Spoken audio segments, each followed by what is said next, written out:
and every single place, on each and every single day. It's the fire's ignited, it's time to get excited for what's about to come. It's peace and love and we're united.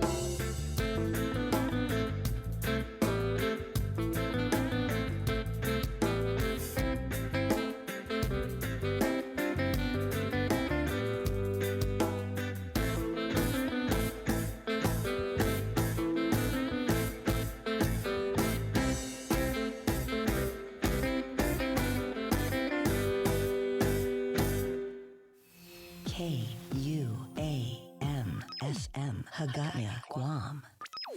You're listening to The Link with Chris and Sabrina on Breeze 93.9.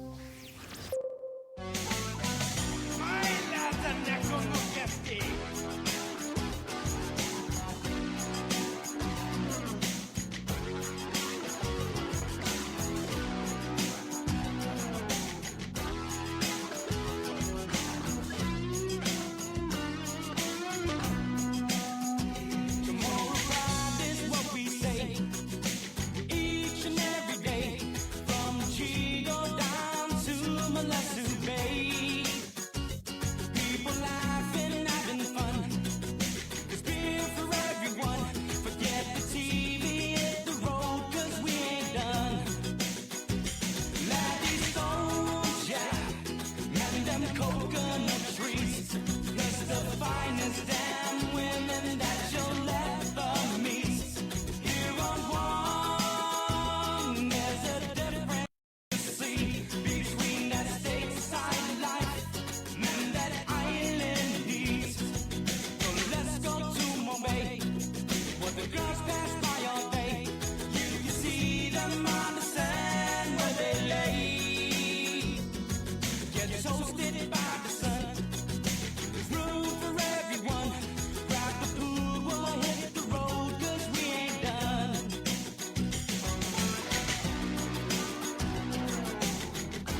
Link up with Chris and Sabrina at 637-0094 on Breeze 93.9 FM.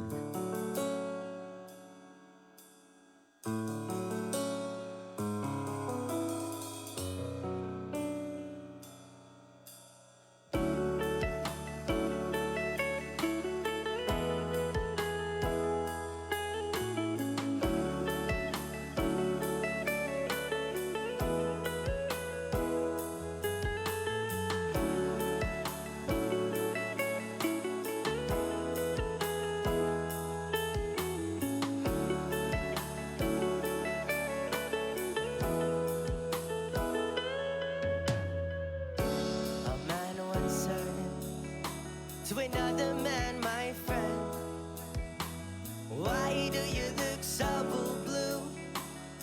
Well, he said he's falling again, but let me tell you something. Every day above the soil is something, yes, and it's not to be taken so lightly.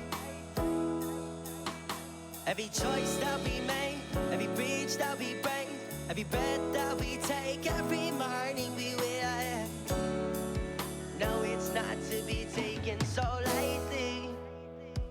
So get up on your feet, my friend, and skank to this reggae rhythm. Get up on your feet, my friend.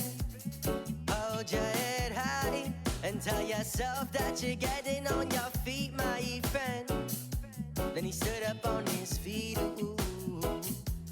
Get up on your feet, my friend, and hold your head high. Tonight,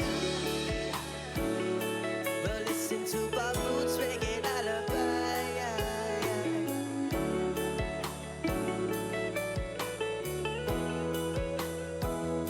Tonight, we'll listen to Bob Roots reggae lullaby.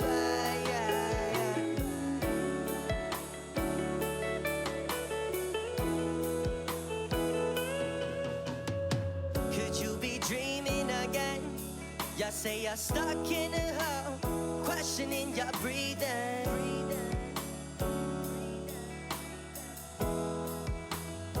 They'll ask who's to blame, as if it were possible to rewire your brain. They'll ask who's to blame. Well, every choice that we make, every bridge that we break, every breath that we take, every morning we will. No, it's not to be taken so lightly. So get up on your feet, my friend, and skank to this reggae rhythm. Get up on your feet, my friend. Hold your head high and tell yourself that you're getting on your feet, my friend. Then he stood up on his feet, ooh. Get up on your feet, my friend, and hold your head high tonight.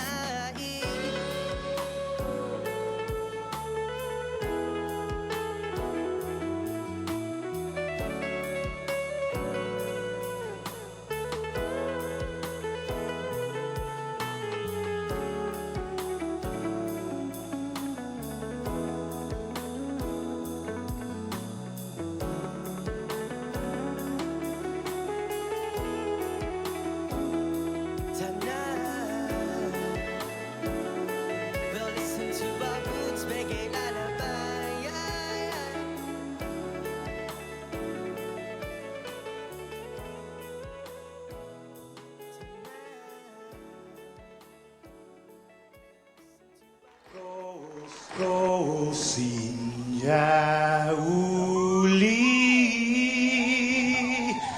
die sombren zelten meg, et zu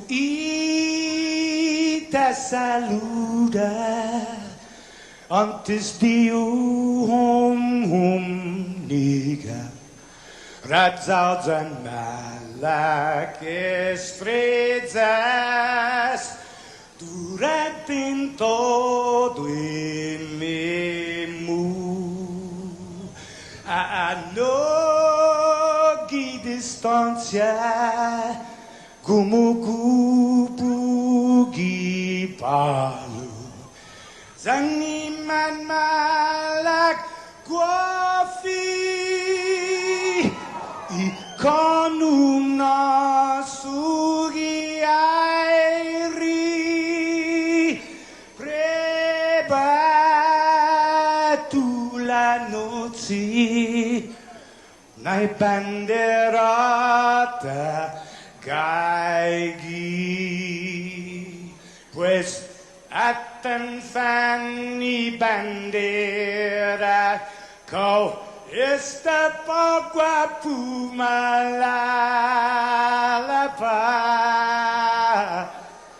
Giluk tanu man libri Sentami ti man ko badi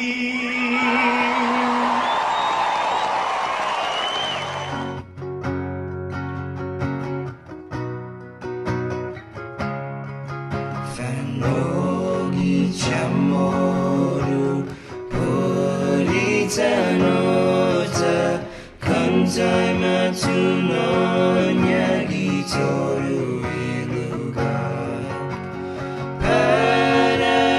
Paraiona Parai gloria Abiba isla senpai Paraiona, Parai gloria, Abiba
dedicate to everyone and anyone out there.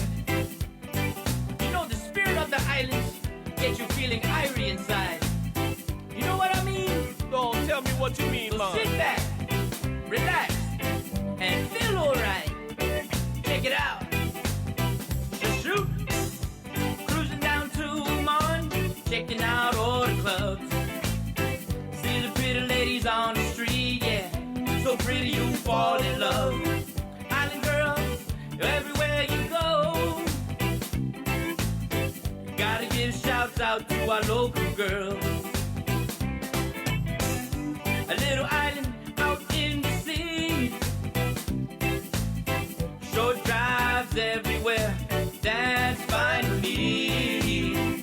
Local boys, we cruising it, we kicking out the scene. Gotta find the women, where can they be? 'Cause I said, love for an island is what we do. Is what we do. Lovely women, beautiful beaches, just to name a few. To name a few. Fiestas and barbecues, that's what we like. That's what we like. Love for an island, it makes you feel alright. 'Cause I said, alright, alright. It makes you feel alright, alright, alright. It makes you feel alright, alright, alright. It makes you feel alright, alright, alright. It makes you feel alright. Cruising down the island now, we checking out the green.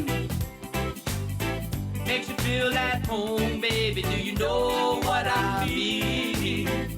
It may be hot, it may be small,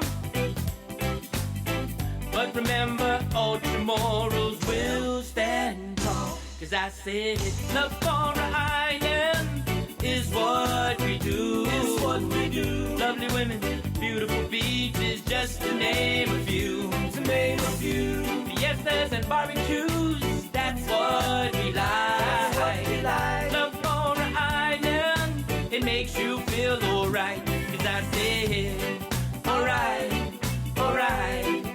It makes you feel alright, alright, alright. It makes you feel alright, alright, alright. It makes you feel alright, alright, alright. It makes you feel alright.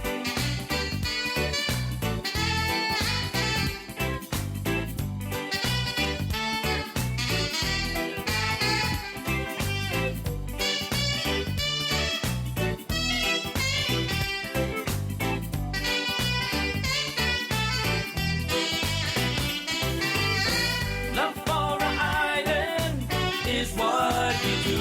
Is what we do. Lovely women, beautiful beaches, just to name a few. To name a few. Fiestas and barbecues, that's what we like. That's what we like. Love for an island, it makes you feel alright. 'Cause I said, alright, alright. It makes you feel alright, alright, alright. It makes you feel alright, alright, alright. It makes you feel alright, alright, alright. Yeah, yeah, yeah. And the sons of it strictly for the islands. Give me shouts out to everybody. And the sons are providing you the skanky pizza. Get up, get groovy, stay rocking the island. My island sons of it, get up and skank now. Put your hands together, then we clap to the beat now. My island sons of it strictly for the islands. Giving shouts out to everybody. Say, love for the island is what we do. Is what we do. The lovely women, beautiful beaches, just to name a few. To name a few. Fiestas and barbecues, that's what we like. That's what we like. Love for an island, it makes you feel alright. 'Cause I say, alright, alright. It makes you feel alright, alright. Makes you feel alright. Makes you feel alright, alright, alright. It makes you feel alright, alright, alright. It makes you feel alright, alright, alright. It makes you feel alright, alright.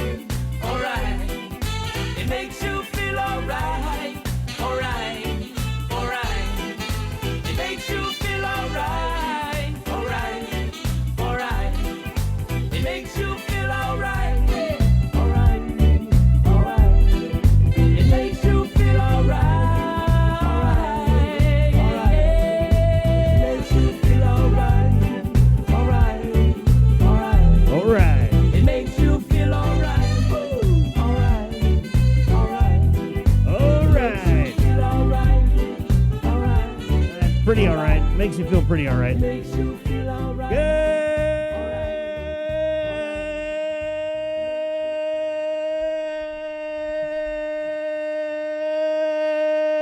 Good morning, Guam. Right on. Morning, Sabrina. Good morning. Good morning, Jason Solis.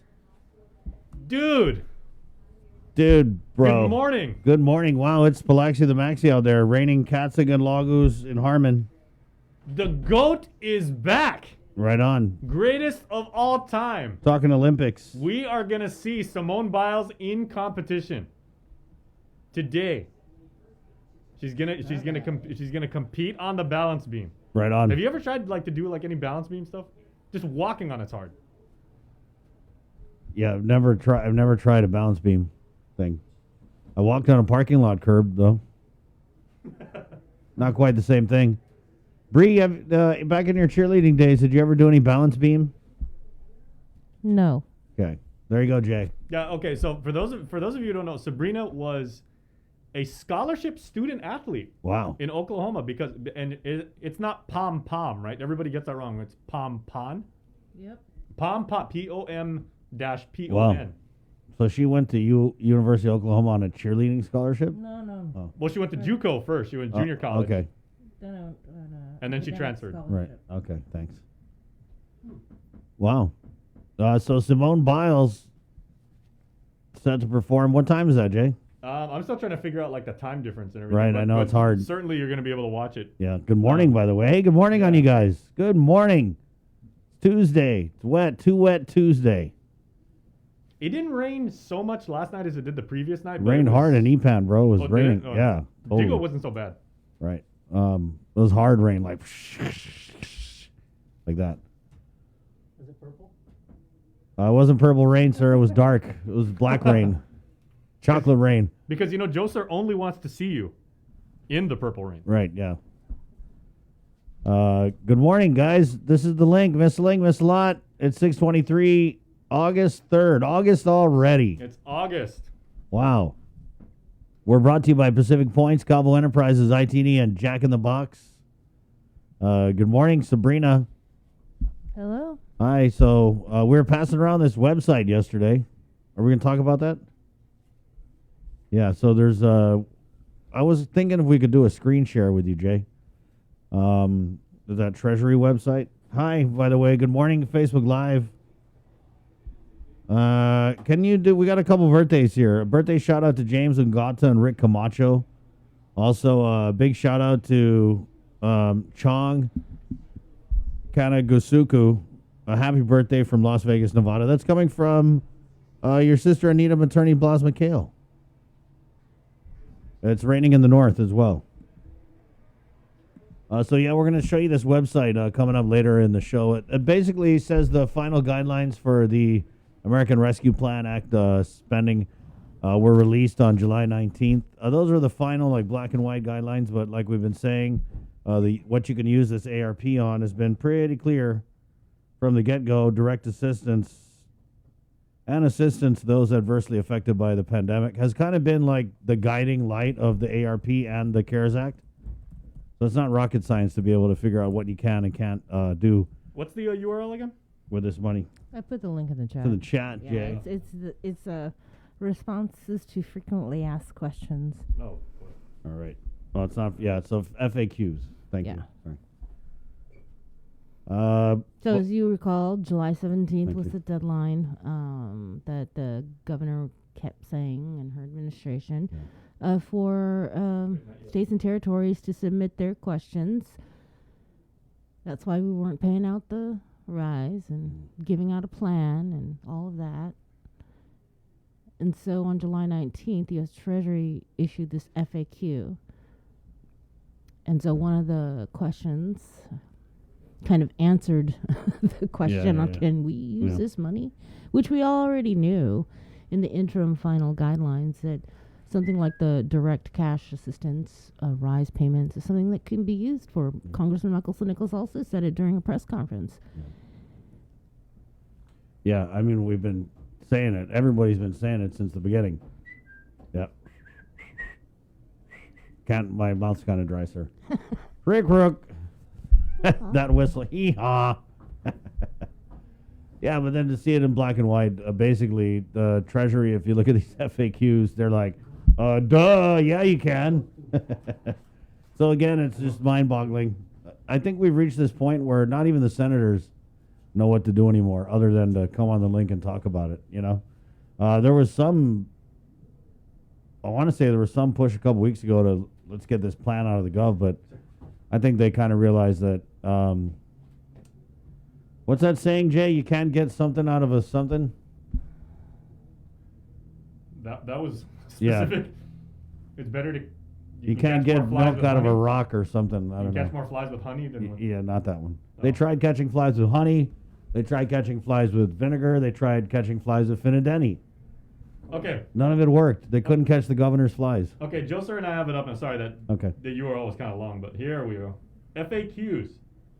page 5. Coronavirus, page 5, yes, sir. And this is a 42 pager. So we're going to put the link in our comments too, so you guys Yeah. can.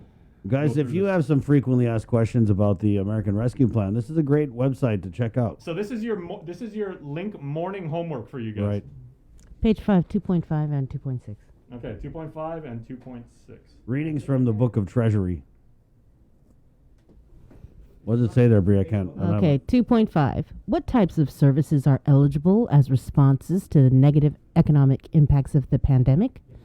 Eligible uses in this category include assistance to households, small businesses, and nonprofits, and aid to impacted industries. Assistance to households includes, but is not limited to, food assistance, rent, mortgage or utility assistance, counseling and legal aid to prevent eviction or homelessness, cash assistance, emergency assistance for burials, home repairs, weatherization, or other needs, internet access or digital literacy assistance, or job training to address negative economic or public health impacts experienced due to a worker's occupation or level of training. And I'll go ahead and skip to 2.6. May recipients use funds to respond to the public health emergency and its negative economic impacts by providing direct cash transfers to households. Wow. Yes, provided the recipient considers whether and the extent to which the household has experienced a negative economic impact from the pandemic. Additionally, cash transfers must be reasonably proportional to the negative economic impact they are intended to address. So on and so on. Yeah. Thank you for that, Bree. Wow, so there's a lot of assistance that we're not getting. So that's the executive Yeah. summary then. So we Wow. gave you guys Okay, homework. FAQ. So Yeah, for, basically there's a lot of stuff they could be using this money on, but they're not for whatever so reason. for people that aren't going to read this, you get what we call the TLDR, too long didn't read version. the There's a Cliffs lot we're Notes. not getting. We used to call it the Cliffs Notes back in the day. Yeah, so there's just a lot of assistance that this money can be used for. That's a no-brainer. I don't know. Maybe they don't have their reading glasses up there at Adelup, like me this morning, because the lieutenant governor just came out a couple weeks ago, and we asked him, "Hey, why don't you take a excuse me, it's not COVID. Why don't you take a leap of faith and just pay out the RISE Act?" And his answer was kind of like, "A leap of faith? How dare you?" And this was even after these FAQs were out. So I really didn't want to start the show on the RISE Act today, but it is what it is. And Glenn Thank says you, in comment- Sean just sent me. You can't squeeze blood out of a turnip. You get my point. There you go. Yeah, and I think that's where the senators are kind of basically, because there's nothing they can do except complain about it. I mean, we had tried to give the speaker an in with this whole acting lieutenant governor thing, but it didn't really fly. And we've had the minority on. You know who we haven't heard from that's pretty interesting is we haven't heard from that core. Like, to me, the silence is deafening. Like Vice Speaker Tina Munya Barnes, Senator Amanda Shelton, Senator Rogel. We haven't heard much out of Senator Joseph Augustine. Haven't heard really anything about them saying, "Hey, pay the RISE Act." Or it's just interesting to me because every other senator has been kind of banging the drum on this. Rise, all rise, whatever you want to call it. And it's not just even that. There's a lot of other assistance that states and territories have been giving out. If you go to this website, Jay, can you put that up there? There's Yeah. also this like finder where you can click on the states and find out how much aid and ARP they've given out. And there was a county I saw in Massachusetts. What Massachusetts did is they've given out over $100 million in direct aid to counties that were hit hard by COVID-19. $100 million in ARP funds. Yeah, so Okay, so we've got the link to this. It's a PDF, and it's from the Treasury. So if you guys want to read it, we really encourage you to do so. Glenn Lujan comments, that voiceover though, Sabrina. You should do voiceover work. Oh, wait, you do. Rosemary LaGuardia, can the $300 million be used for the new hospital's construction? I don't know. Because it might be in there, but then also remember the governor had just met with some like high up Navy person. Yeah, and she was like, and it was about the hospital. So I don't know. They don't say anything. They don't tell us anything, guys. We're just the people of Guam. We don't know. And they don't. I mean, it's, yeah, like I did a whole rant last week about the communications, the lack of it, the severe lack of it. You know, once that message is, this is the grown-up world. That's not communication. Yeah, we don't know. We don't know what the governor's trying to do with this new hospital because they don't say anything. You got to go pull Lillian Posadas' teeth out. You know, you go, hey, come on, tell us about this thing, everybody. It's crazy. But it is what it is. So Rosemary LaGuardia, can the $300 million be used to for the new hospital's construction? Official answer? Yeah, I don't know. Why are you guys doing spirit fingers? Is that what it is? No, that's more like a. That's why Chamorro's have big traps. They're always like, woo. Yeah, I don't know, because they remember she came out and it was the first thing she said. I'm going to build a new hospital. And then people started saying, well, can you? Can you with ARP funds? I don't know. And there was, what was that thing that the congressman did? This is way back, man, Bree. This was like a couple months ago, where he did this joint, it was like a press conference or a live, where he kind of went down the legislature spending plan. He did the press conference, I want to say, right before maybe that closed door meeting.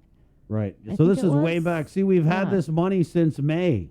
That's the other thing, is this money has been sitting in the bank Or it might have been since May. Yeah. May, June, July. Wow. Yeah, so he went through the whole Yeah. spending priority list by the legislature and with the speaker. The speaker was in that. Speaker was on there, yeah. Yeah. And he kind of went down. He was like, yeah, I think you could do that. I mean, if you look at that, yeah, it looks like that's okay. For sure. All rise. Yeah. Yep, that's good. And I mean, most of it was really, I mean, he seemed to believe that it was totally doable under ARP. Which, again, to me, it's not rocket science. I don't know why the administration is floating this idea that, oh, if we spend $1, we might have to pay it back. I mean, they weren't that concerned about that with all this funny hotel procurement. Well, maybe that's why they're being a little more cautious. Yeah. I mean, we're almost at that point where I just want to flip the table and I don't even want to talk about it anymore. But hey, guess what? We can't let the people down. Can I just have, please don't Yes. flip the table because I got like I'm not three really 'cause computers here. that was- I'm just acting tough. Don't worry, guys. I'm only tough on the link. I got something that'll brighten people's spirits, hopefully. Yeah. I got something that'll brighten people's spirits, hopefully. Well, yeah. Hold on, because we're still complaining. Okay. No, just kidding. Yeah. So Rant on. we've got a big show for you guys, of course. Carl Gutierrez, former governor, GVB president. I think we're talking regular tourism flights now. Senator Clint Rogel, the GPA oversight. He's also got oversight of a few other things we'll probably ask about. The Guam Museum has reopened with limited hours. So we're getting the Guam Museum curator, Dr. Michael Bevacqua, on. Who also had a fantastic podcast, which is live now on the KUM News Podcast Network, the Fanatsu podcast. Yes. And he has an interview with Microchild. So he talks to Shannon McManus about the art of, of writing music. She's a phenomenal jazz Great. performer. They're so awesome. Yeah, and now she's talked about like actually writing music in Chamorro and some of the Nice. challenges about that. It's a really, really good conversation. Nice. Yeah, so he's coming on. Nick Lee, Guam EPA. What's the latest with the Marble Cave? There's a lot of stuff going on. Melanie Brennan, the DYA CPS director, we're getting her on for an update. I know it's been pretty crazy with crisis placements of kids and then There were a couple bills that were signed into law by the governor that deal with DYA and CPS, and we'll find out how those the implementation of those laws are going for those agencies. Also, Father Paul Guffigan, we're in PCOR 3. Everything's open. What does that mean for funerals, masses, all that stuff? We'll get the official word from Father Paul, who sits on the Archdiocese Liturgical Committee. I will say, though, that this weekend I drove by Addis Funeral Home. It was crazy packed. Really? I mean, they can be, though. It's wide open, right? There's no more capacity limits. But that's because we buried my Auntie Tony a few weeks back, and it was while there were still the restrictions. So it was definitely a different scene to pass by there. And I mean, whoa, there's like 100 cars easy. Whoa. Yeah. Well, I mean, they can, dude. It's open.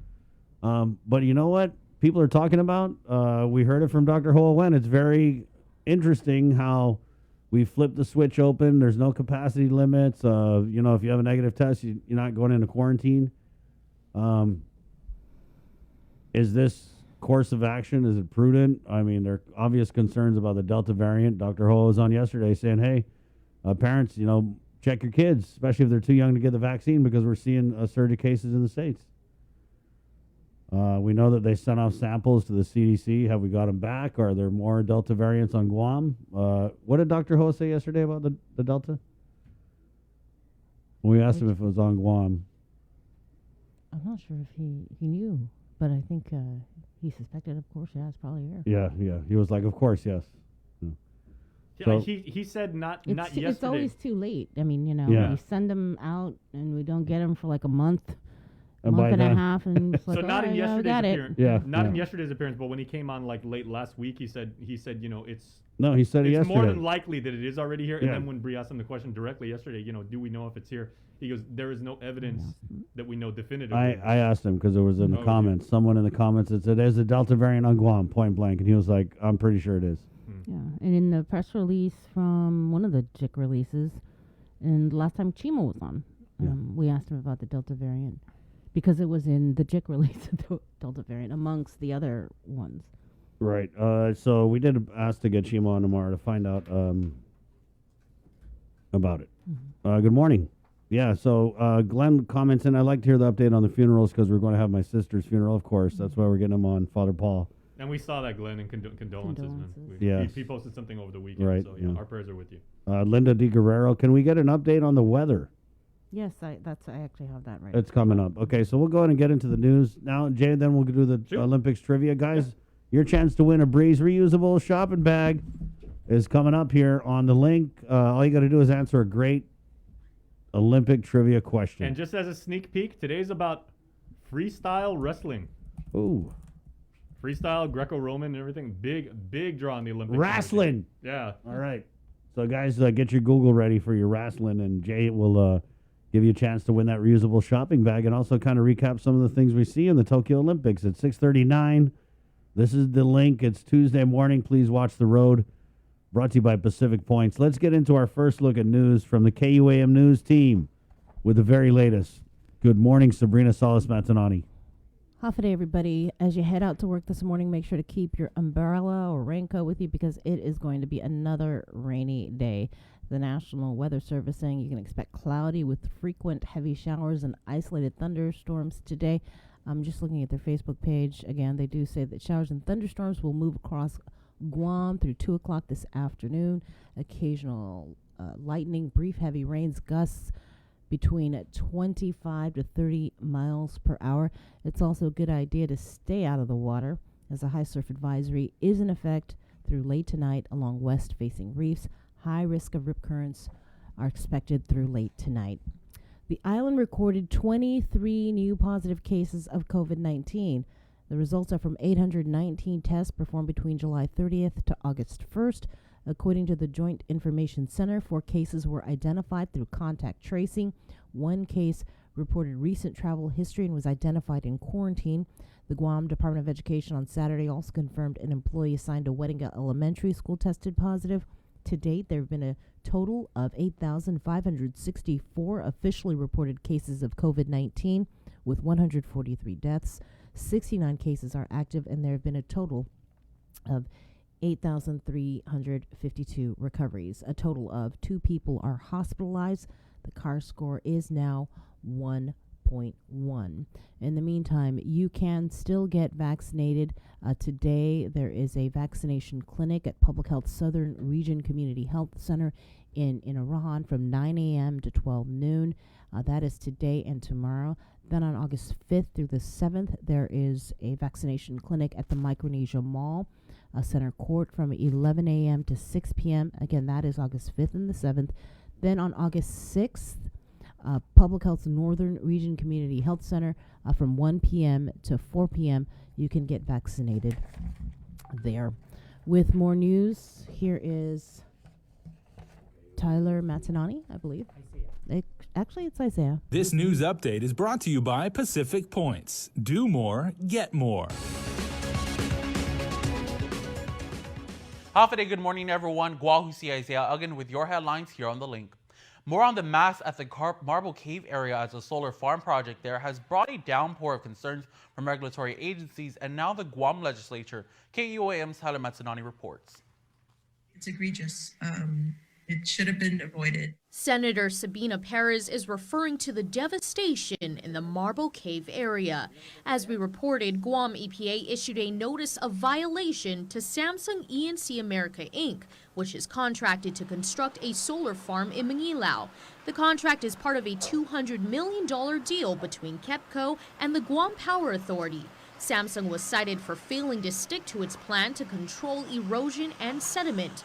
The potential fine was $18 million, but Guam law caps the amount Guam EPA can impose. A company that makes billions of dollars, right? And being slapped with a fine of $125,000, does not really provide enough enforcement capability for us. And it doesn't hold the company accountable for the damage that they've done.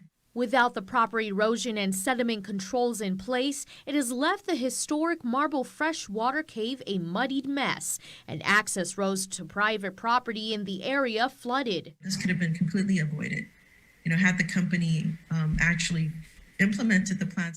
Although one of the bills would lift the cap on fines, another measure would also provide funding for Guam EPA to tackle its shortage of manpower to help step up in their enforcement efforts. I see that by bringing in more resources and money, especially during the budget cycle, now is the time. If we really want to make the change, we really have to put the money towards Guam EPA to ensure that they are fully carrying out the mandates that they have. In further efforts to get to the bottom of what happened with the solar farm project, Senator Perez, who has oversight over the Guam EPA, is looking to hold a joint oversight hearing with Senator Clint Rigel, who has oversight over the Guam Power Authority. Additionally, KUM spoke with Guam Contractors Licensing Board Executive Director Buddy Orsini. He and his team conducted an assessment of the solar farm project today to ensure the contractor not only used the proper materials for the project, but whether they followed their plans. Whenever you clear or grade such a huge area, such like this project, and you remove the roots of certain trees that's been there for 30, sometimes 60 years, it makes the water flow. Especially if in that area there's an area from the top, and if this goes down to a certain area in the bottom. And that bottom area is the one closest to where the cave is. So when you don't have any vegetation, right, the gravity and the force of the water that comes down is even greater, and it magnifies because there's nothing holding it. They were actually fortifying the berms. The berms are like man-made, like mountains, like huge barriers that consist of like 9 feet high and about maybe like 8 feet wide, right, with big rocks and coarse. So that also plays a protection, for the erosion control. The Department of Public Works also conducted an assessment of the project last week. KUAM is still waiting for an update on the agency. Additionally, the contractor could potentially face enforcement action from the U.S. EPA for violations of the Clean Water Act. Reporting for Guam's News Network, I'm Tyler Matanani. The average monthly power bill will increase by about 30% by the end of the year. A more than 50% increase in the fuel surcharge will be phased in over the next few months. The first increment took effect on Sunday. GPA says because of rising fuel costs, it has little choice but to start recovering the increases it chose not to pass on to ratepayers during the height of the pandemic. To ease the blow, the increase in the fuel surcharge will be phased in. For the average residential bill, that means an added $23 to this month, another $20 in October, and another $20 in December for a total of $63. That bottom line is about 28 to 30% on the total bill.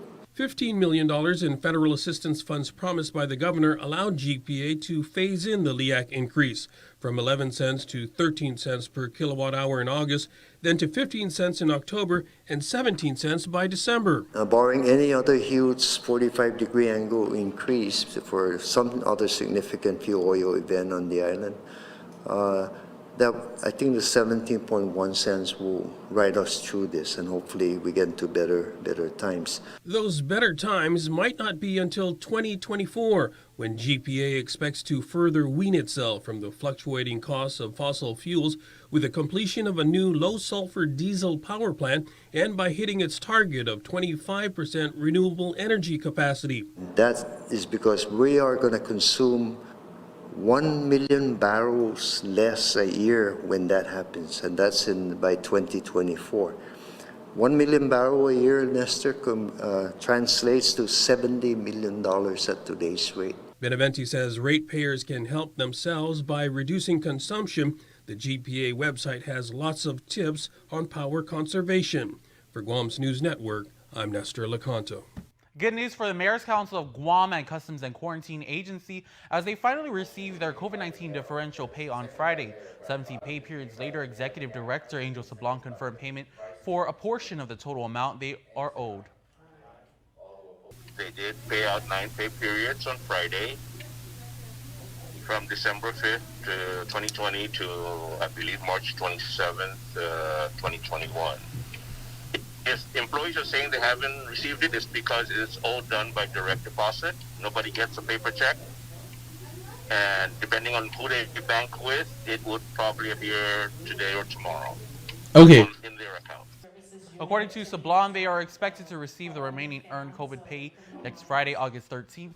Meanwhile, CQA Director Ike Pareto confirmed that the agency has also received their COVID pay Friday, totaling a little over $45,000. He stated that those pay periods were March 13th and March 27th. That's it for now. We'll see you tonight for KUAM News Primetime.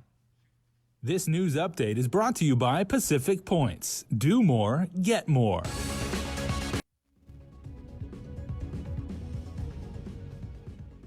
The Department of Revenue and Taxation confirms another batch of tax-free funds will be mailed out this week. 1,998 error-free returns from 2020 filed on or before April 20th, 2021 and prior years, totaling a little over 4.9 million. DRT also announced that it processed and transmitted to the Treasurer of Guam additional EIP-3 program payments for release from April 10th, 2021 through July 29th of this year. DRT processed over 83,027 payments totaling $216.4 million.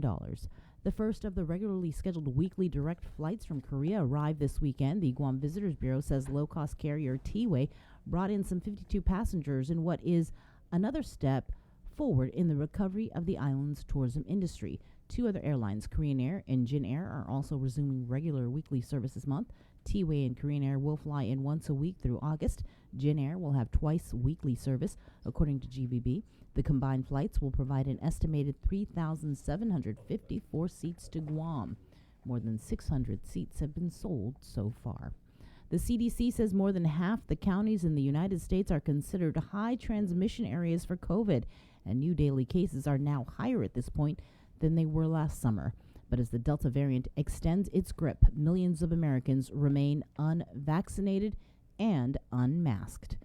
Here's more from Elise Preston. As COVID-19 cases surge nationwide, Dr. Anthony Fauci is sending a message to tens of millions of unvaccinated Americans. We've really got to get those people to change their minds, make it easy for them, convince them, do something to get them to be vaccinated because they are the ones that are propagating this outbreak. Nationally, over the latest week, COVID hospitalizations rose nearly 50%. 97% of them were unvaccinated. In Israel, the government is giving booster shots to people 60 years and older. Data there shows COVID vaccines' effectiveness waning over time and with the spread of the Delta variant. We now see that the vaccine effectiveness against disease is roughly 40%. It still remains high for severe disease, but we are seeing diminished protection, especially for people who have been vaccinated earlier. Last week, the CDC reversed its spring guidance, now saying all Americans should wear masks when gathering indoors in parts of the country with high transmission rates. That followed an outbreak last month in Provincetown, Massachusetts. It showed COVID can spread as easily as chickenpox, and that even vaccinated people can get COVID and transmit it. At this testing site in Broward County, Florida, some waited more than 2 hours for their turn on Saturday. My husband's grandmother and mother tested positive for COVID, and he was with them over the weekend. The CDC says more than 21,000 new cases were reported in Florida Friday, levels the state has not seen since January. Elise Preston, CBS News. As the island and its tourism industry reopens, we continue with our weekly segment highlighting some of the island's businesses who are Guam Safe certified by GVB and have the World Travel and Tourism Council Safe Travel Stamp. Today we feature the Coconut Tree Company in Hagåtña. Guam Safe and WTTC Safe Travel Certified Program Showcase is brought to you in partnership with the Guam Visitors Bureau.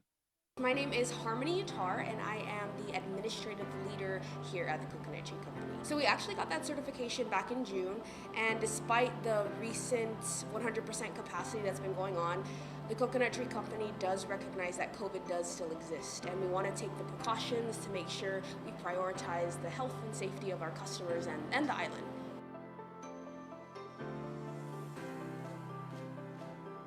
I think it means that it also encourages other local businesses as well as the customers of them and us to remain safe and remember that, hey, again, COVID is existing and let's do our part to it. Wear the mask, sanitize, and continue to social distance despite that 100% capacity.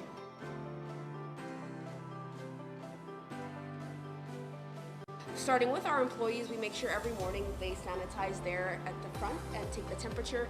We ask them the same questions. Are you feeling sick? How's your health going on? Because again, they're the ones touching the candy, getting it prepared to produce and put out. And we make sure we regularly sanitize everything, washing our hands with soap and water right before we go into our process of touching the candy. We go through gloves like crazy. We're always buying packs. The people over at Sunny's love us because we're always there. And again, we sanitize as well as with our customers every time they come in. That same process: temperature, sanitize, or feeling sick. And even at the front of the door, they have the mask photo to make sure that they know to enter with this. And then we have that certification posted too. Guam Safe and WTTC Safe Travel Certified Program Showcase is brought to you in partnership with the Guam Visitors Bureau.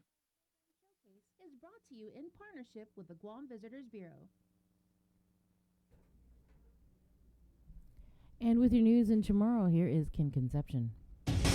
Buenos updates to get soon to be kunut sa morgan ni KUAM News. Presenta ni Familian Mito gi First Hawaiian Bank. Modern ikoti di DNA sampling para matsakin na mamuno si Jeremy Janelle Alvarez. Maresta si Alvarez gi December gimapos na sakan. Pwede fanayt na in Sucha Park Island, 67 anos na edad. Igaidan na Palawan sa masorda gida sinahan niya naguma. Omo po Japura haka zanun matizo gifio ni Ilunia. Afafana lokwi si Alvarez in natsakin aggravated murder. Dan nasaw no felony dan espesyal na natsaki. Pag mansustata ni at mas mamuno ania committee felony. Pero makontinue ay zona trial gidia 13 gi September. Masa sunto, gidinuskuti gi permit na di Agosto na session gi legislatura. San medgo de sanbotti para aji bill no a repeal aji business privilege and use tax para rementa ang cosas medical dani telemedicine na technology. Itumugi i-bill sa Senador Tony Ada asangan namin ang lingon ganansyan sa lapi para doon siya na trustees sa ninabali sa epok siyempre kompanya siya pero manapati espesyal na kosas dyan trustees para medical na rason. Por ejemplo, di cath lab sa lugar ni man mapatu siya man malangon nilatakan korason pero pa mapudluji stent gigigat korason niya.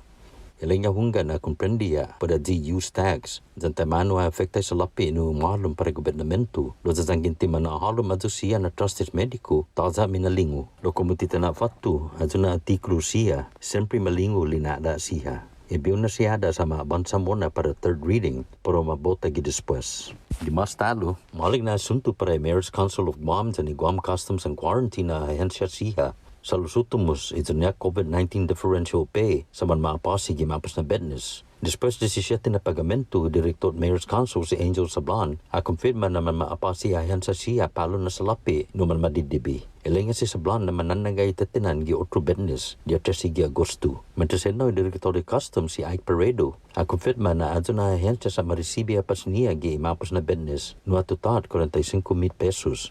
Ilingan na na apas sa pare pagamento dia 13 gimatsu din dia 27 gimatsu. Basa tikulo gini gobernamento, Department of Revenue and Taxation sa makonfirma otro na kadumen tax refund ni para manahuzong pago na semana. 1998 na refund sa para manahuzong para siya na return ni man mafayo antes at gidia 20 Abril 2021 na sakan, dinadyo siya antes di este na sakan. A total 4.9 milyon pesos. Manunsya ko in revenue and tax na ma-process na matransferi sa Lapi Guatu di Treasurer of Guam para mas na EIP 3 program na inapas ni para ma-distribute. Desde dia 10 de abril, este dia 29 de julio, pag nasakan, ma-process ni revenue and tax maski 83,027 na inapas no a total 216.4 milyon pesos. Yuto mo na sunto gin ni KUM News kifinot sa Moro para pago na matis, ifined na flete ni maschedule ni para ufato kada semana gin in Korea sa mato gimapos na utumon semana. Masanga ni Guam Visitors Bureau, nadzi barato na Balconairi itiwe sa nafato magi 52 na pasahero, zaman nun sa na-esti sa Paso Mona para hinamli Industrial Tourism gi islata. Dos otro na kompanyan Balconairi, Korean Air at ni Jin Air sa para matutun loki pago na mea si Sidbishu para magigwahan kada semana. Itiways ang Korean Air sa paramanafato magi kada semana gi mes Agosto. Jin Air sa dos biyahe gi semana. Según ni GBB, turisti siya sa may estima 3,754 na sitan pasahero para magigwahan. Maski 600 na sita sa estaman mabendi. Para Guam News Network, Bausikin Conception. Yasuto ifinut sa Moro sa presenta sa ninafato ni Familia Mizo gi First Hawaiian Bank.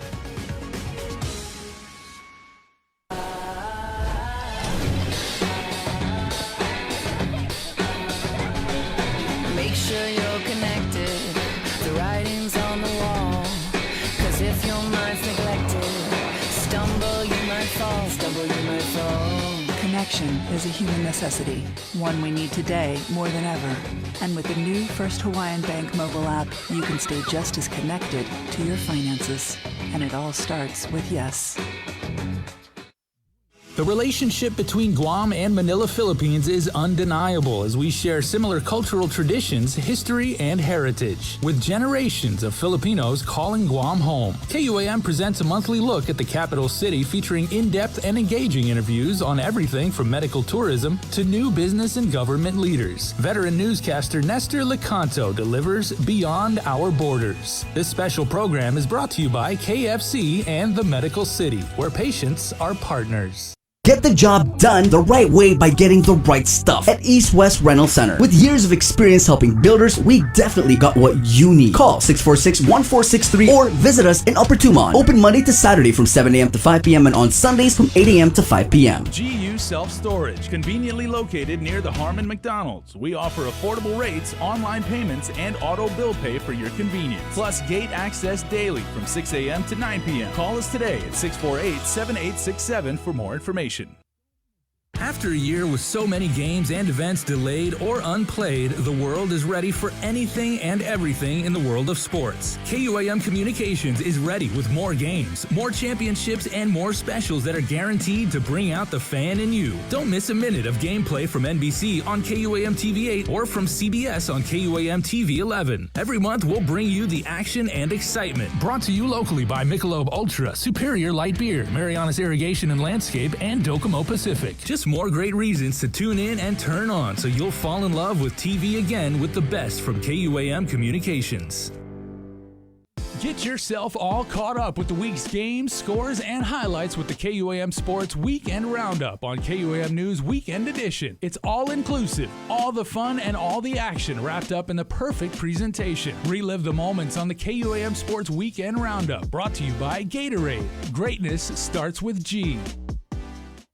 See what's on TV tonight with schedules, network news and notes, local promotions and giveaways on KUAM Communications social media pages. Like and follow us on Facebook or Instagram now for all the latest and never miss out.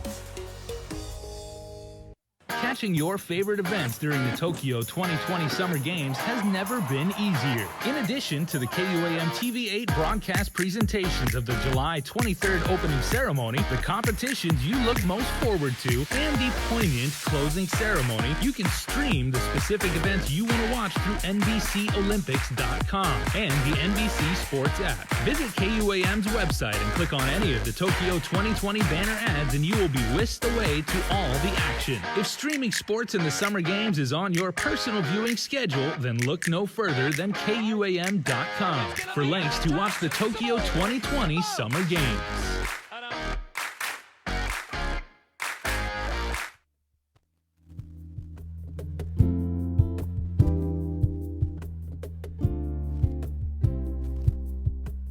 Driving round, windows down, warm breeze and a soulful sound. I got my mind made up about where I wanna be. Can't nobody take my home from me. There is no place like home. Saying goodbyes how quiet. And I'm proud of where I'm from. Yeah, there's no place like home. Palm trees sway both night and day. Paradise, it's the only Something about that island music. Melbury. And that doesn't get Foggo. They posted something on their Instagram that I saw the other day, or it's yesterday, and it was from 4 years ago, and it was a picture of them waving the Guam flag in Turkey. Really cool pic. That's all. Thank you. 7:03. Good morning. This is the Link Pacific Points. Calvo Enterprises, IT&E, and Jack in the Box. Well, we're in PCOR 3, but everything is wide open as there are no more capacity limits. The only real restriction in place, other than the temp checks and all that stuff, is the mask mandate. And with that being said, I know that this was a quick pivot that we took, and some people are still trying to figure out what has changed and what has not. And so we wanted to bring on Father Paul Goffigan, who's the chair of the Archdiocese's liturgical committee. Father Paul, thank you so much for joining us this morning. Good morning, Chris. Good morning, Sabrina. Good morning, Jason. Good morning, Guam. Good morning, Guam. Well. From closing down churches during the height of the pandemic lockdown to now seeing capacity limits removed, I want to say we've come a long way, Father Paul. We did, yeah. My mom couldn't believe it because she was in Kansas during the lockdown, and I was explaining to her how the churches were closed and no one could go to church, and she just was like, "What?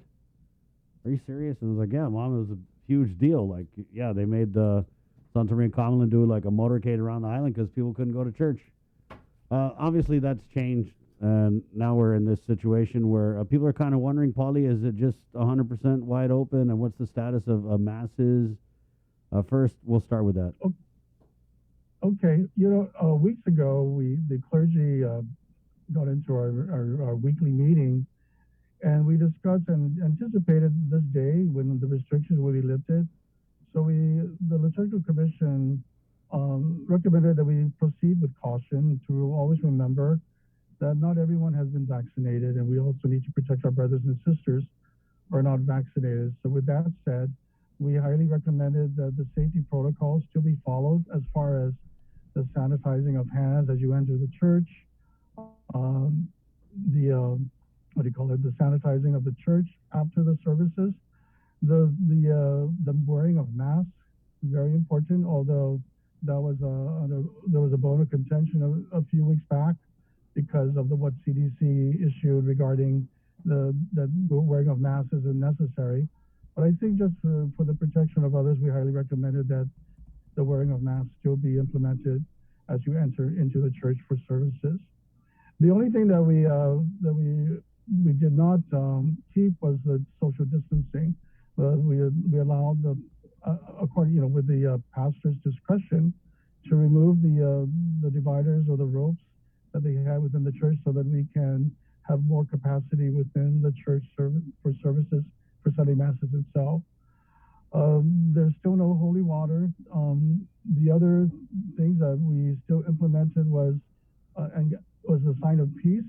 Again, we need to remind ourselves that the exchanging of the sign of peace is an option in the Roman Missal, and so we opted to just say that just wish peace to everyone. And if I know that some parishes are exchanging peace with each other. Of course, it's a nice thing to do, but just remember that when you go out to Holy Communion, please, up to you, if you by chance touch someone's hand, please make sure you sanitize your hands before you receive communion.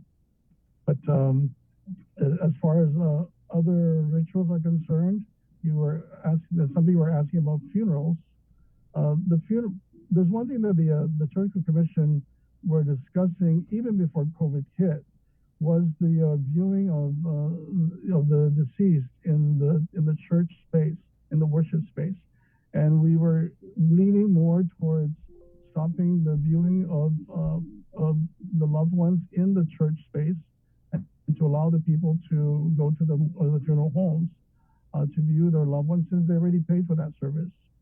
And then COVID hit, and it was, I guess, by divine providence that happened, because that's when we had to implement that protocol, that no more viewings inside the church space. And the reason why we did this, Chris, was because the church is reverential, it's sacred, and when we have viewings, and I know everybody knows this, when we have viewings inside the church, it tends to become like a social hall. And even worse, some people will bring the food into the churches. So to maintain the reverence within the worship space, we are recommending that we not have viewings inside the church, but to have it continue to have it at the funeral homes. And if possible, the last option would, if the church has a parish hall, to have the church modify their parish hall to make it look like a funeral home, so the viewings can happen there, and then simply process the body over to the church for the mass.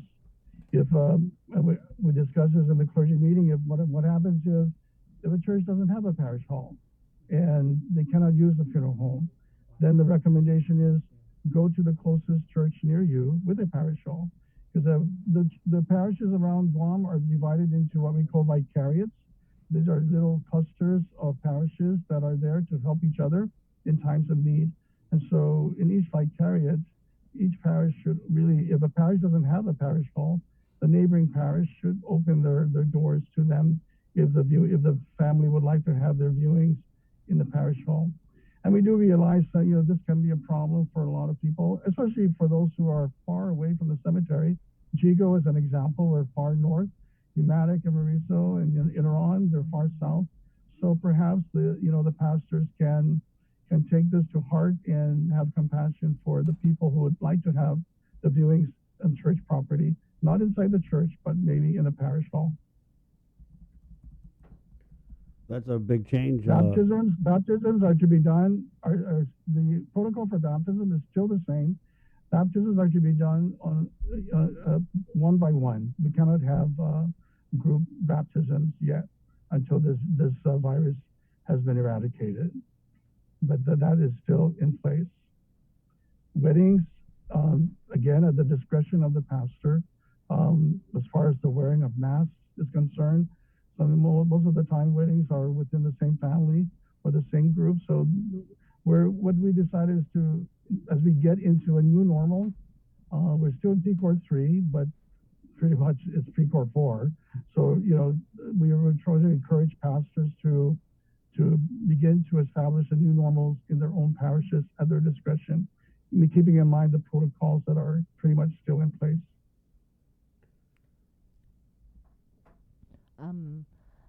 I wanted to ask about, we're still waiting for the RISE payments. PUA is going to end next month.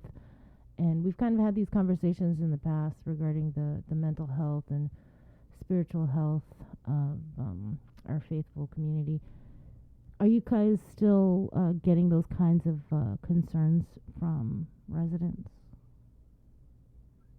I'm sorry, Abhi, can you repeat that question? The mental health and spiritual health of the community. Are you still getting those kinds of concerns? Oh yes. And we make ourselves available.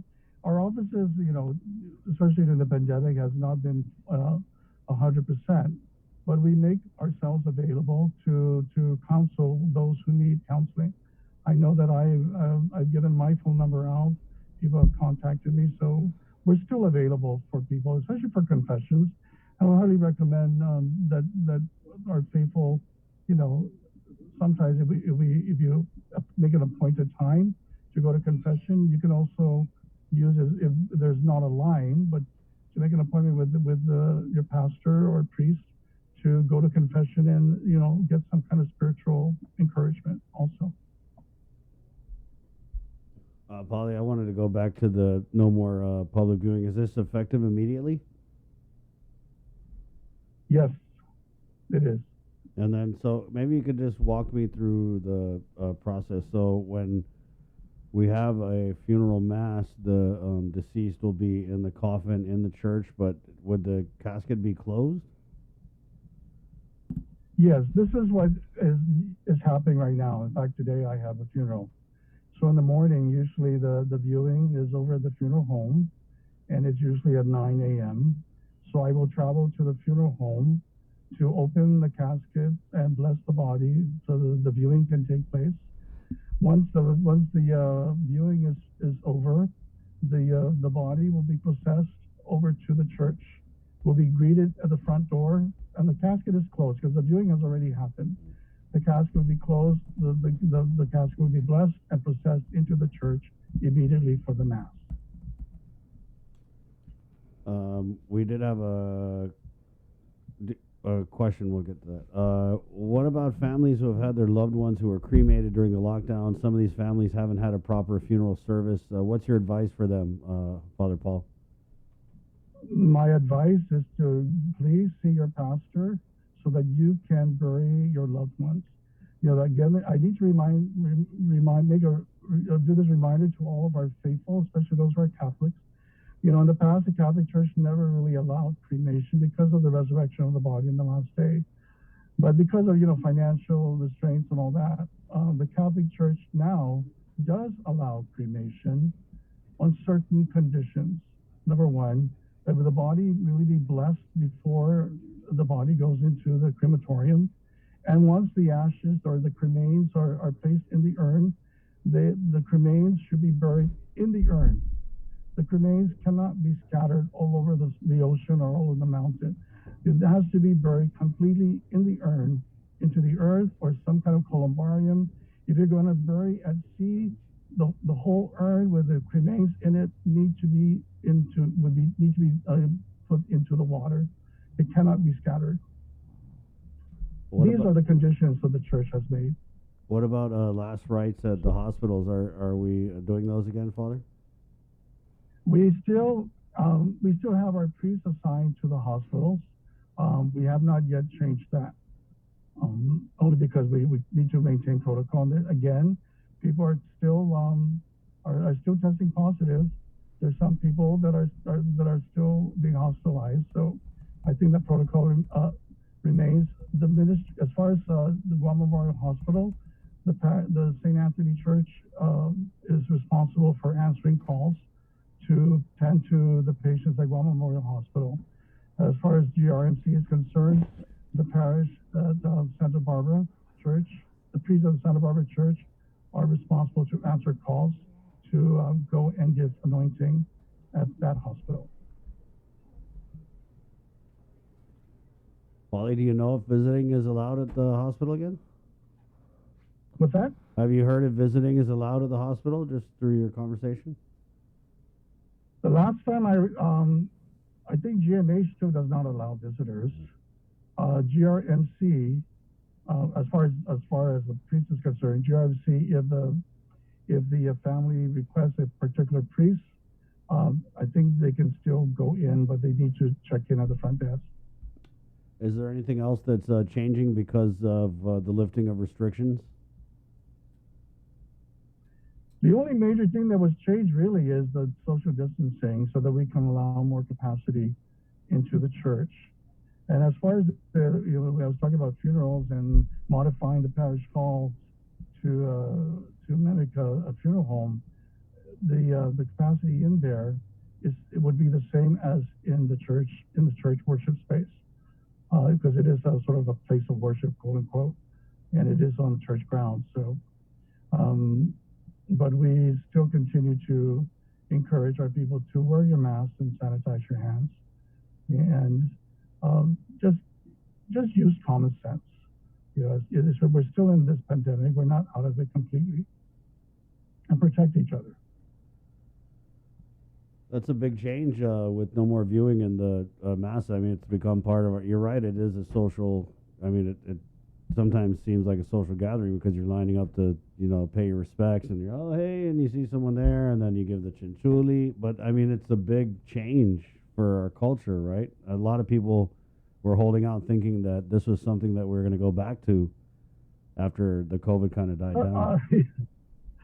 Yeah, the church never really allowed, and in my own opinion, it never should have allowed viewings inside the churches itself. The actual viewing should be at the homes or in a funeral home, but I believe it allowed viewings inside the church in the early 80s, early to mid 80s, and so pretty much what we're trying to do is go back to what we're supposed to be doing as far as the norm is. But viewings inside the church is not really a norm. It's really, I think in the 80s, I think it was supposed to be an exception. And sometimes when we have exceptions, we need to be very careful that it doesn't become the norm right away. Which is what happened. Okay, I got you. Okay, Father Paul. Okay. Okay. Thank you. You good, Bree? Thank you. Thank you so much. You have a wonderful day. You too, Polly. God bless. That's that. Thank you. That's God bless. that, John. Father Paul Golf again, 7:18. Let's take a quick break, and we're coming back with Melanie Brennan from CPS DYA next, right here on The Link. Good morning. We're on a mission to fill the bus with necessary school supplies and food for our island's children in need. The KUAM Care Force and Salvation Army, along with our partners GTA, Twinkles, Anderson Air Force Base, and Kloppenburg Enterprises, are collecting necessary items including school supplies and food items to help send our community's youngest and most vulnerable members back to school. New backpacks, notebooks, pencils, pens, crayons, and other donations are welcome, as well as food pantry items. Please do your part and give every child a chance to learn, grow, be nourished, and have a wonderful return to school. You may drop off your supplies to our Harmon Studios weekdays between 9 a.m. to 5 p.m. up until Friday, August 6th, or come down to our finale between 10 a.m. to 2 p.m. on Saturday, August 7th, where we'll be attempting to fill the bus with all your donations. Rise up to the challenge, embrace radical generosity, and help us fill the bus for Salvation Army and kids in need. See the complete list of items being accepted on KUAM.com. KUAM Digital presents a series highlighting the wide array of talents on our island. Whether they're a standout gamer, extreme athlete, performer, or have a unique skill to show off, we're showcasing them every month on Wow Factor. Brought to you by Mountain Dew. Do the do. Uno Mixed. We're mixing it up on the last Thursday of every month with a look at lifestyle, entertainment, food, and so much more on the stations, networks, and digital platforms of KUAM Communications. Uno Mixed is presented to you by Docomo Pacific, Better Together, and Pepsi. A new musical competition series from NBC focusing on original music is in the works, and they're looking for contestants. American Song Contest is modeled after the hit European phenomenon Eurovision, which has produced some of the most talented performers the world has ever known. The show's looking for individuals and bands from all types of music to find and act in every state and territory, including representatives from Guam and the CNMI. Go online to AmericanSongSubmissions.com to enter and submit your original song submissions now. Must be 16 years or older, and groups cannot exceed 6 people. Additional conditions apply. So apply today and get ready to rep our island on the national stage. American Song Contest debuts next spring on NBC. The world of television is more exciting than ever. Don't miss a minute of special presentations from NBC on KUAM TV8 or from CBS on KUAM TV11. Every month, we'll bring you the fun and excitement of award shows and red carpet moments, special series presentations, and other great network programs. Brought to you locally by King's Restaurant, Ruby Tuesday Guam, Bud Light Seltzer, and Docomo Pacific, giving you more reasons to tune in and turn on. Fall in love with TV again with the best from KUAM Communications. All right, welcome back to The Link, everybody. Tuesday morning here, and as we've been doing throughout the games of the Summer Olympiad, we are going to give you one of these beautiful Breeze 93.9 reusable bags, and you can come up to our studios in Harmon. We're across the street from Costulas, real easy to find. The big teal doors that say KUAM on it. And today we're going to do something interesting because we've been asking like trivia. So today is about wrestling, as I told you. And today's question is, what future 4-time WWE World Champion won gold as a freestyle wrestler in the 96 games in Atlanta with a broken neck? Wow. Broken neck? This actually happened. Yes. Wow. A future. He didn't take a broken neck day? No. So this athlete competed, one of the greatest college wrestlers of all time, competed for the U.S., actually severely injured his neck, got a really, really bad vertebrae injury during the Olympic trials, but made Team USA, continued to compete, and then won gold, dropped to his knees, wept. It was an unbelievably emotional moment, and that was on U.S. soil in Atlanta in 96. Went on to become a professional wrestler in the WWE and then became a 4-time heavyweight champion of the world. Who am I speaking of? You should be able to get this. Wow. Who do you think, Chris? I have no idea. Hulk Hogan. No. A little bit past his I know. prime. Sean Gumatauta is a big wrestling fan. Our guy, Jesse Kenga, the director of the Guam Ethics Commission, massive pro wrestling fan. He's all about Razor Ramon. By the way, it is not Razor Ramon. It is not Killer Kowalski. It is not British Bulldogs. No, for Team USA. Oh. It is not Kerry Von Erich. All right, 637-0094. If you know the answer to this, we'll take the first correct caller, and we're going to hook you up with a Breeze reusable shopping bag. Who won gold in 96 in wrestling with a broken neck and then went on to be a 4-time WWE champion. All right, let's hit the phones here. The Link, good morning. Who's this? This is Tom. Tom, good morning, my friend. Morning. Is it Kurt Angle? Kurt Angle. It's true. It's true. As he would always say, yeah, Kurt Angle. Basically, he had no neck when he was wrestling. You know, he's like short, stubby. Great. Did you know that already, Tom? Of course. There you go. Are you a big wrestling fan, bro? Yep. Oh, there. Well, who's your favorite wrestler of all time? Either in the Olympic caliber or in the pros. And they're all good, so I can't really say it, but Ultimate Warrior, and Hulk Hogan. Yeah, there's a lot of them. Oh yeah. Were you on Guam, Tom, when I want to say it was in 88 and 89 when it was then called the WWF, when they actually came out here, because I was like 11 years old and I stood in Subway and I was right next to Brutus the Barber Beefcake and Jake the Snake Roberts over in Upper Tumont. Nice. Cool. I was actually only 3 years old that time. Yeah, Jake the Snake is a big dude. I mean, he ate like 2 big, like 12-inch Subway sandwiches, but he's a very nice guy too. Wow. All right. So yeah. So do you remember that thing about Kurt Angle though? How he actually had a broken neck and still competed? No, not really. But I've actually heard him talk about it a couple of times. Yeah. He'd always say that when he was a pro. He's like, man, I competed with a broken neck, and I won a gold medal. Yeah. Wow. Yeah. Yep. Hey, but great job by you, Tom. Yeah, Tom, way to go, man. Thank you. Thanks for listening to the link. Is this part of your morning routine, or you just happen to stumble on Oh us? yes, all the time. Thank you. Appreciate that. Where you? What village you in right now, Tom? I'm in Tamuning, actually heading to work. Actually talking through the car speaker. We're on the Bluetooth. Right on. How's the traffic over there, my friend? Right now in front of AK, going northbound, it looks kind of traffic. Southbound also the same. Yeah, not really that traffic, but it's getting there. All right, not really that traffic, guys. That's your traffic report with Very Tom. Traffic Tom. Hey, so Tom, so when you got time, the traffic should be better in the afternoon. Swing by here and we'll give you your bag. Yeah. What's your last name, Tom? Just so we know. Tom Torres. All right, Tom Torres. Thank you so much, my friend. All right. All right. Yeah. See you, Hasta Joss. Right on. Good job. Good job. We do that Olympic trivia every single day right here on the link. 726. Let's head into the KUAM News Zoom room where we're just so humbled to have the DYA CPS Director, Melanie Brennan, on with us this morning. Good morning, Melanie. Morning. Good morning, Chris and Bree. Good morning. All right, let's just, I guess, get right into it.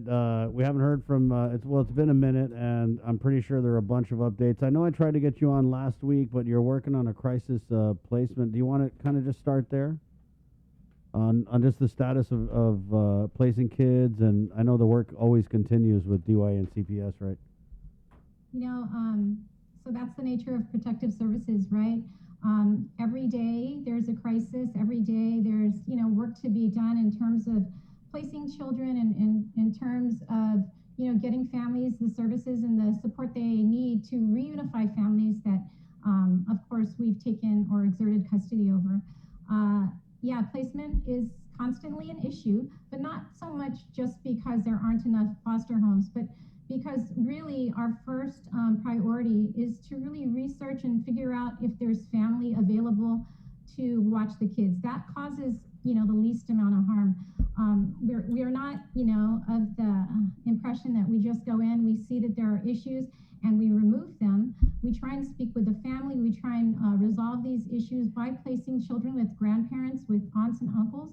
That causes less trauma to the children. Do you have a number offhand, Melanie? How many kids are waiting for placements with foster homes or parents? So currently, there aren't any children waiting for foster placement. There are some children that are in relative placement, maybe that the relatives are indicating that they're not able to provide, especially like in cases where there's multiple siblings involved. That the families just don't have enough room. They're extra mouths to feed, and so really trying to support these families as we work out more permanent plans. How about on the DYA side? What's the latest update on that? So in terms of children or youth in the youth correctional facility? Sure.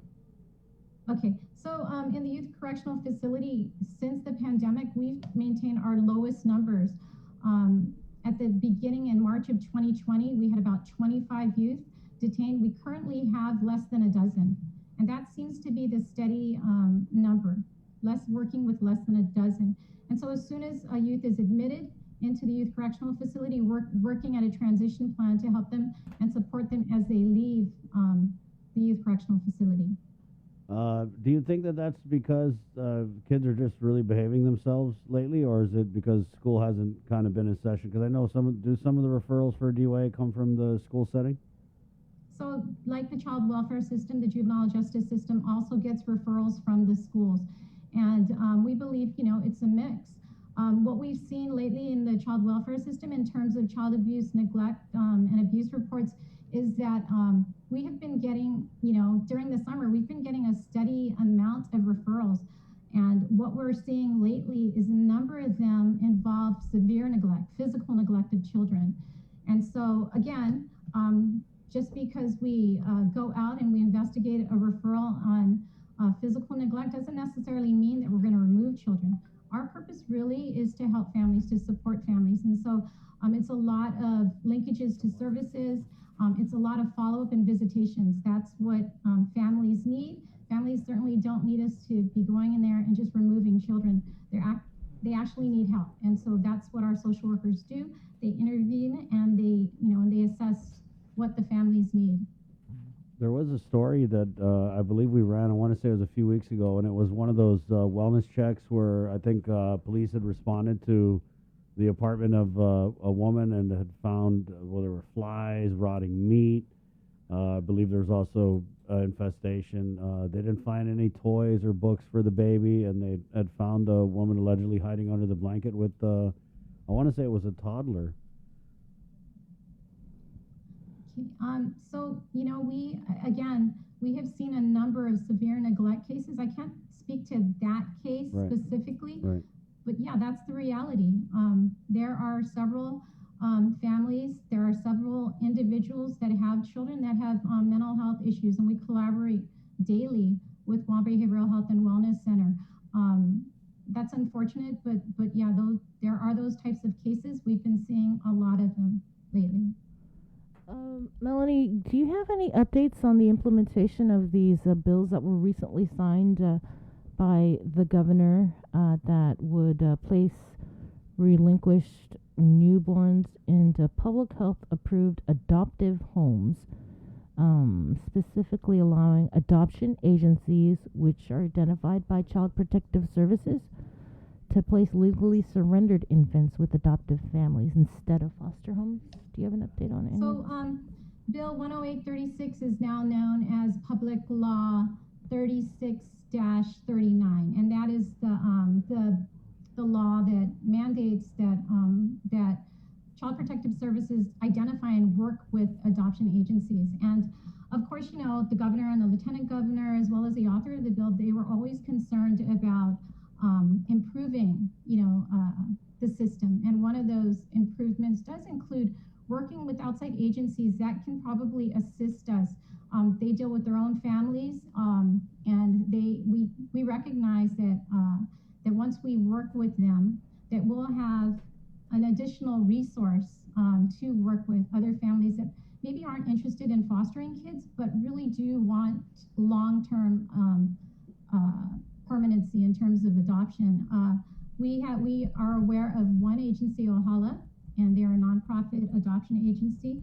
And so I have been speaking with the Assistant Deputy Attorney General, Carol Hinkle, and she's in charge of the Family Division to figure out just, what kind of guidance she can provide in working with these families. But it will be, CPS will identify the adoption agencies, and we will ensure that the home studies, the same types of protocols that are in place that we currently work with when families call us and indicate that they are wanting to adopt children.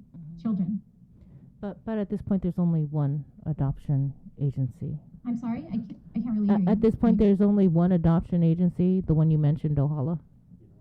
Yes, and they are currently licensed to operate on Guam. It happened pretty fast. I remember the last time we had you on, you were expressing some concerns, because I know there were a lot of concerns with these laws when they were in bill form. And then I remember thinking, oh, wow, I actually might have wrote something up, and then the next day it was passed by the legislature. That being said, are you, it's just, you have to work with it now because it's the law, but have you satisfied those concerns that you had shared with us? Well, actually, the senator who authored the bill had been working with the previous administrator, I believe, since 2018, and is familiar with Ohala adoptions. Remember, I just came on board the end of January, and so I wasn't privy to those discussions. So when I did voice my concerns, and also the deputy director of the Department of Public Health and Social Services, we were able to meet with the senator, and we were able to resolve some of the ambiguity, I guess, of the bill. And so I am satisfied. I am obviously, I'm a public servant. I'm going to follow the mandate of the law, but I'm also going to follow it with the guidance of the Attorney General's office. So are you saying that these laws aren't fully implemented yet, pending guidance from the AG's office? Well, I am working with Carol Hinkle Sanchez, and she's in charge of the family division. Yes, since the bills were signed, I believe July 20th, it gives us 30 days to actually meet with the Safe Haven repositories and to work with them to, I guess, provide them with the packets that the bill provides, the law provides. And so honestly, the second law, Public Law 3640, actually just enhances the Safe Haven Act. And the intentions are really good, and it does provide some guidance for the Safe Haven, just for Safe Haven receivers. And this, so Melanie, just because I'm kind of fuzzy on this whole the safe haven thing. So if I'm a parent, or is it just for mothers? It's basically for mothers who are considering relinquishing their rights. Right. And so what happens is, if a mother is considering this, she does not have to fear criminal prosecution. She can just deliver the baby safely, or even call 911 and say that I'm interested in relinquishing my child, my infant. Right. And so as of now, outside of this new law that was just passed, what would the process be, let's say a month ago, if a mother were to call 911 and relinquish their baby? What would happen to that child? So sometimes in situations, and I don't know if you're familiar with, there was a case where a baby was left, and the mother did face criminal charges. So in this case, now with the law being enacted, this provides protection for the mom who really just cannot afford to take care of her child, or for whatever reason wants to relinquish her rights. She is able to call 911 or go to a hospital or a fire station or any clinic and or a community health center, and just drop the baby off basically, and say that I cannot at this time care for the child, or I don't want to, and it's okay, and she won't be charged with any crime. And then so now with the implementation of this new law, what changes? That changes. She won't be charged. Right. She won't be charged. And so also CPS has the ability, after the baby is medically cleared, to relinquish the baby to an adoption agency that has a list of prospective adoptive parents. So it changes. It adds adoption agencies into the mix. So if the adoption agency, so what it does, what it intends to do is it intends to circumvent the foster care system so that babies don't languish in the system for too long.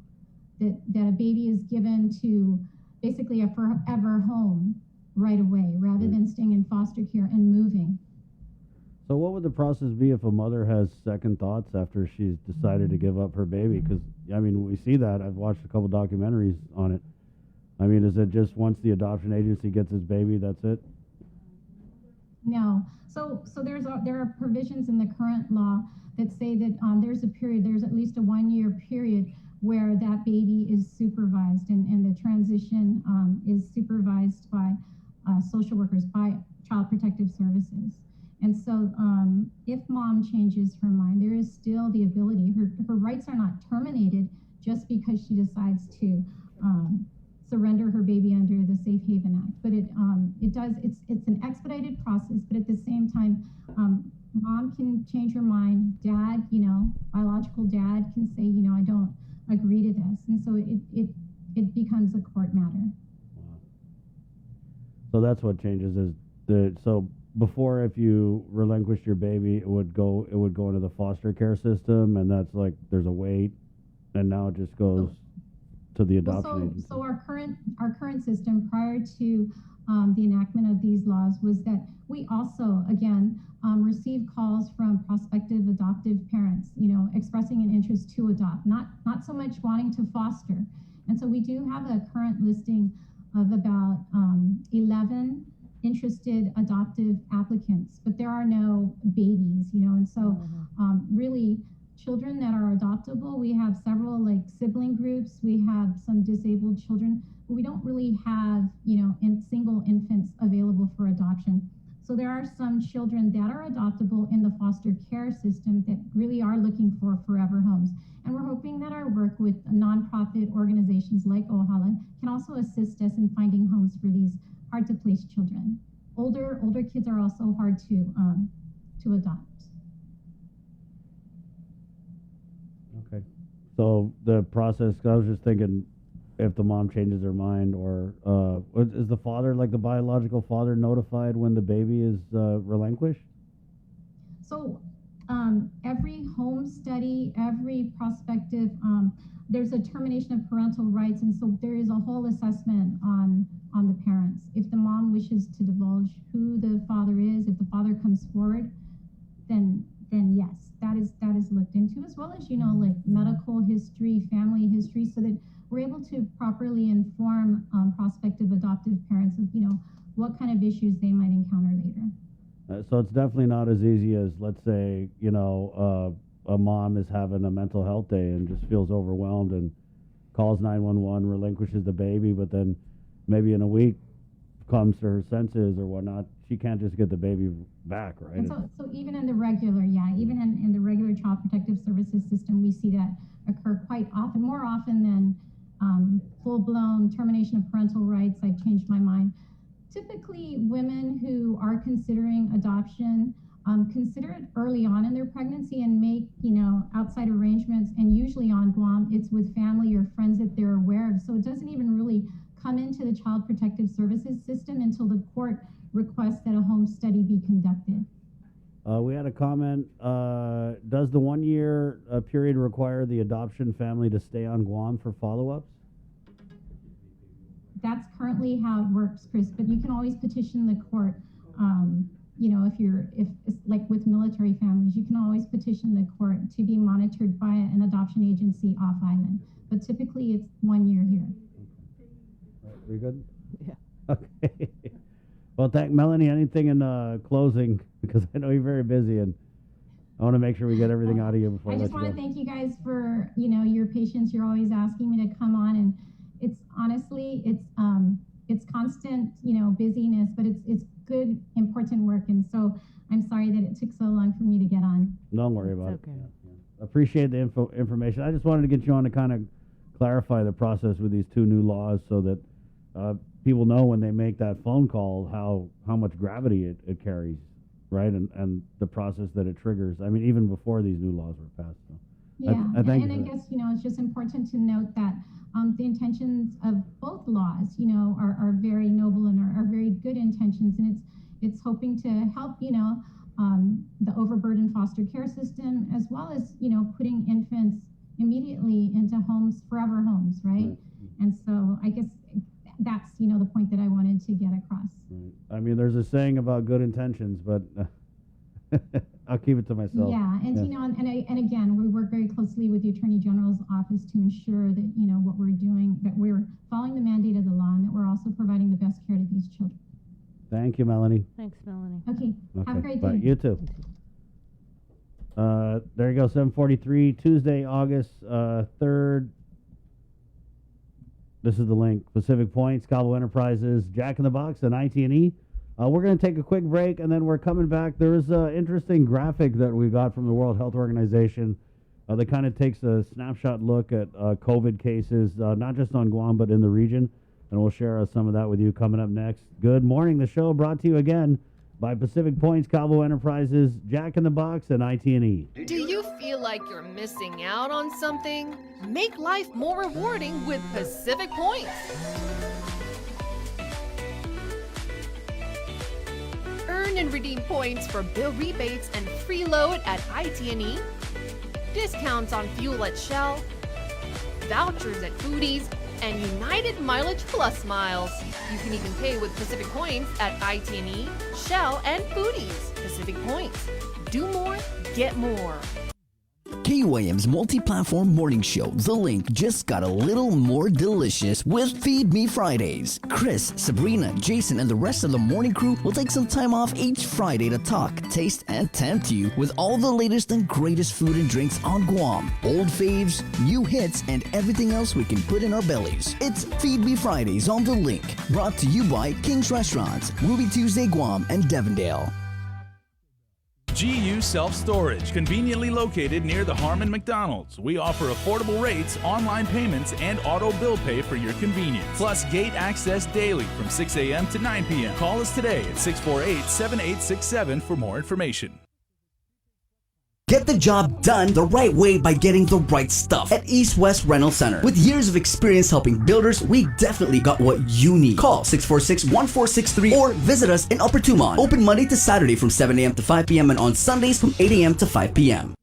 The relationship between Guam and Manila, Philippines is undeniable as we share similar cultural traditions, history, and heritage. With generations of Filipinos calling Guam home, KUAM presents a monthly look at the capital city featuring in-depth and engaging interviews on everything from medical tourism to new business and government leaders. Veteran newscaster Nestor Lecanto delivers Beyond Our Borders. This special program is brought to you by KFC and the Medical City, where patients are partners.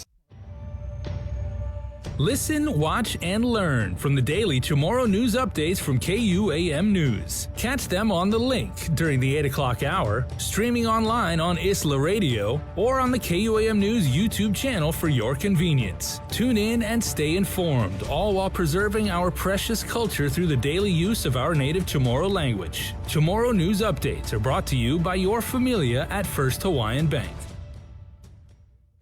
Catch SportsLink on the KUAM News Morning Show, The Link, every Friday to hear about the latest in sports news, game schedules, athlete profiles, and more. SportsLink, brought to you each week by Cure Alkaline Water and Mariana's Irrigation and Landscape, airs every Friday across the multimedia platforms of KUAM. Tune into the broadcast on Breeze 93.9 FM, on KUAM TV 11, live streaming through the KUAM News Facebook page, or view highlights on YouTube, KUAM News Facebook, and Instagram. SportsLink is hosted by Dave Delgado through KUAM Sports, and he will make sure that everyone knows what is happening on the fields, in the gyms, and everywhere in between.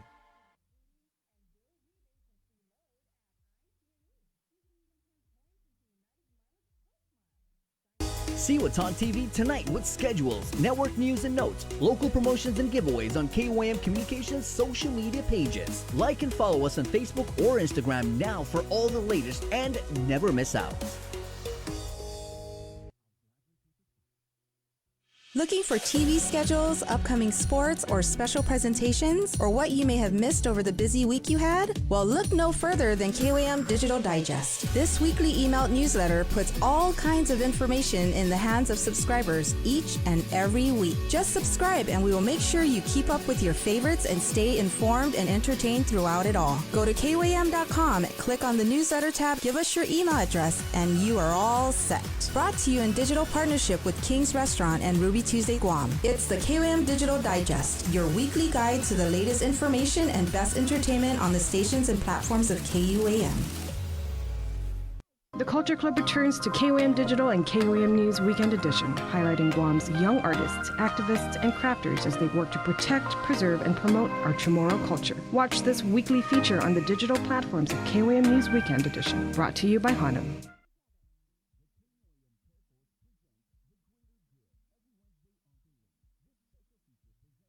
KUAM Communications continues our perpetuation of our Chamorro culture, language, and heritage with features available to our listening and viewing audience, including streaming of Chamorro music 24 hours per day on Isla Digital Radio on KUAM.com and the KUAM News app. Chamorro News Update, weekdays on The Link and the KUAM News YouTube channel. Conversations about life in our Chamorro language podcast, Cuentos Tapoco with Kin Conception, seasonal specials, shows, and other features highlighting the beauty of our language, culture, and history. It's a new era of our continued commitment to our Chamorro heritage. Isla, watch, listen, stream. Viva Isla! The world of television is more exciting than ever. Don't miss a minute of special presentations from NBC on KUAM TV 8 or from CBS on KUAM TV 11. Every month, we'll bring you the fun and excitement of award shows and red carpet moments, special series presentations, and other great network programs. Brought to you locally by King's Restaurant, Ruby Tuesday Guam, Bud Light Seltzer, and Docomo Pacific, giving you more reasons to tune in and turn on. Fall in love with TV again with the best from KUAM Communications. Mount Carmel School is now accepting registration for this coming school year. All MCS students are entitled to free summer school and after-school programs. Island-wide busing available from every village. So call Mount Carmel at 565-5128 and register your pre-K through 8th graders today.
Hey, good morning. Yeah, this is interesting talk with Melanie Brennan, the director of DYA CPS. Interesting because we know that there was some opposition. I know that she testified and had raised some concerns at the public hearing for these measures, which are now law. They got in the Mary Torres fast track.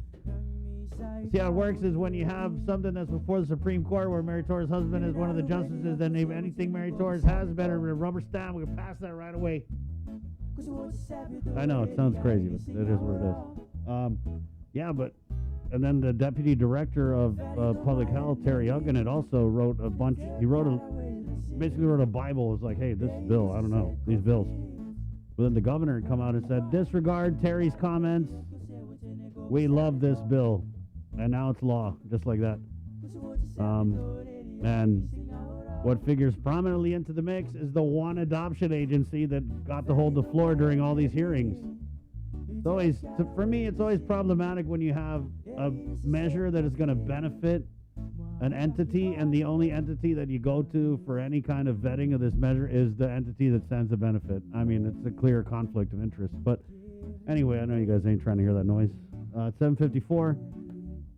Jay, this is a cool graphic from the World Health Organization, Bree.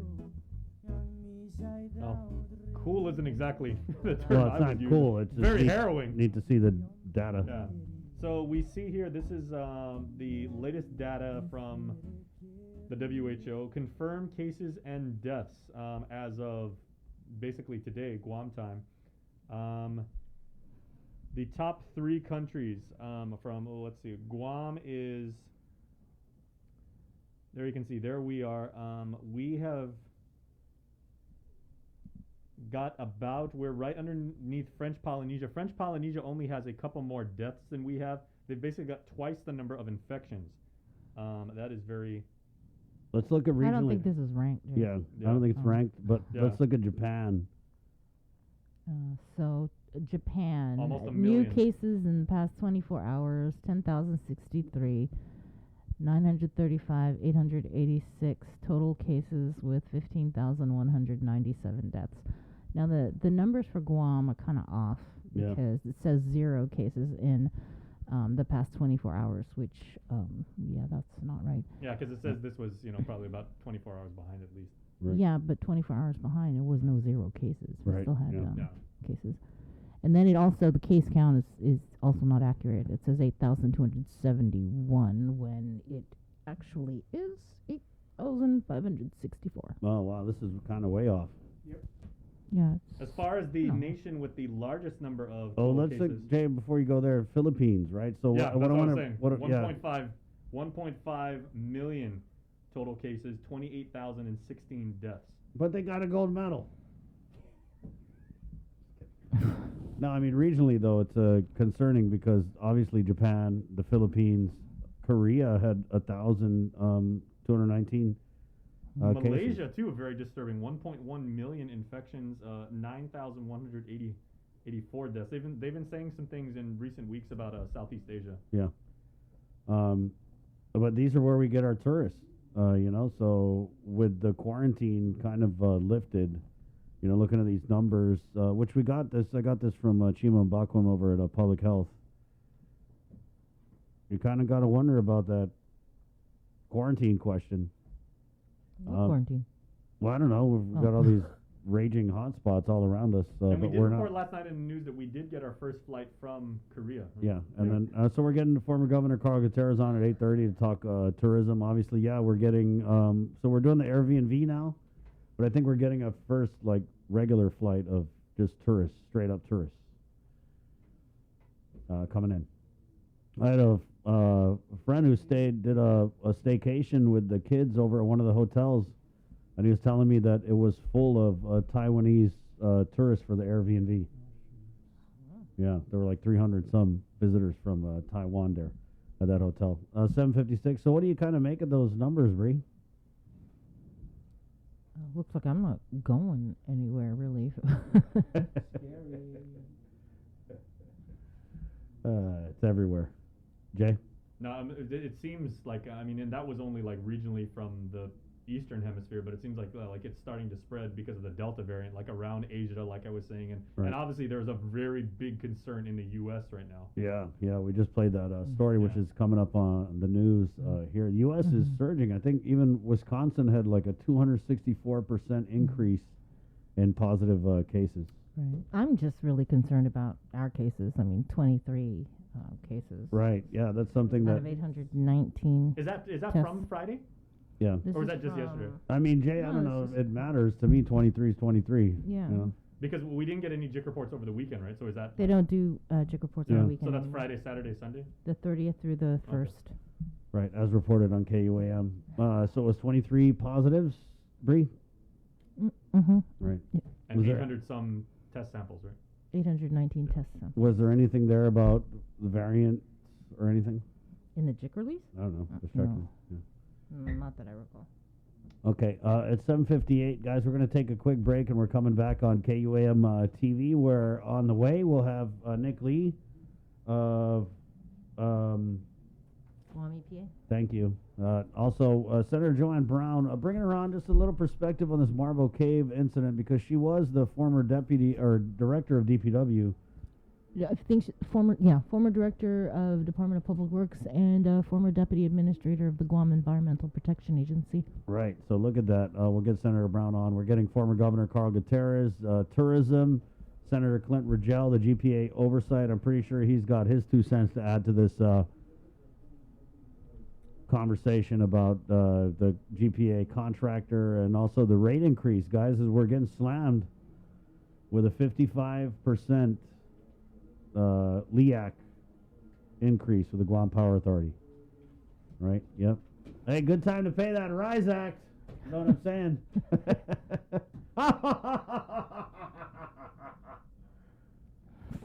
Sorry. Kind of losing it. It's 7:59. Like I said, quick break. We're coming back with. That's how we scare all our guests now. Whenever I book someone, like Achima's coming on tomorrow, right? So I was like, hey, what are the topics? I was like, yeah, we know about the Delta variant and the Rise Act. And he's like, oh, wait a minute. I don't know. Like, just kidding, bro. No one want to touch this Rise Act thing. Again, it's 8 o'clock. We're coming back on KUAM TV next. Tacos and music. Catching your favorite events during the Tokyo 2020 Summer Games has never been easier. In addition to the KUAM TV8 broadcast presentations of the July 23rd opening ceremony, the competitions you look most forward to, and the poignant closing ceremony, you can stream the specific events you want to watch through NBCOlympics.com and the NBC Sports app. Visit KUAM's website and click on any of the Tokyo 2020 banner ads and you will be whisked away to all the action. If streaming sports in the Summer Games is on your personal viewing schedule, then look no further than KUAM.com for links to watch the Tokyo 2020 Summer Games.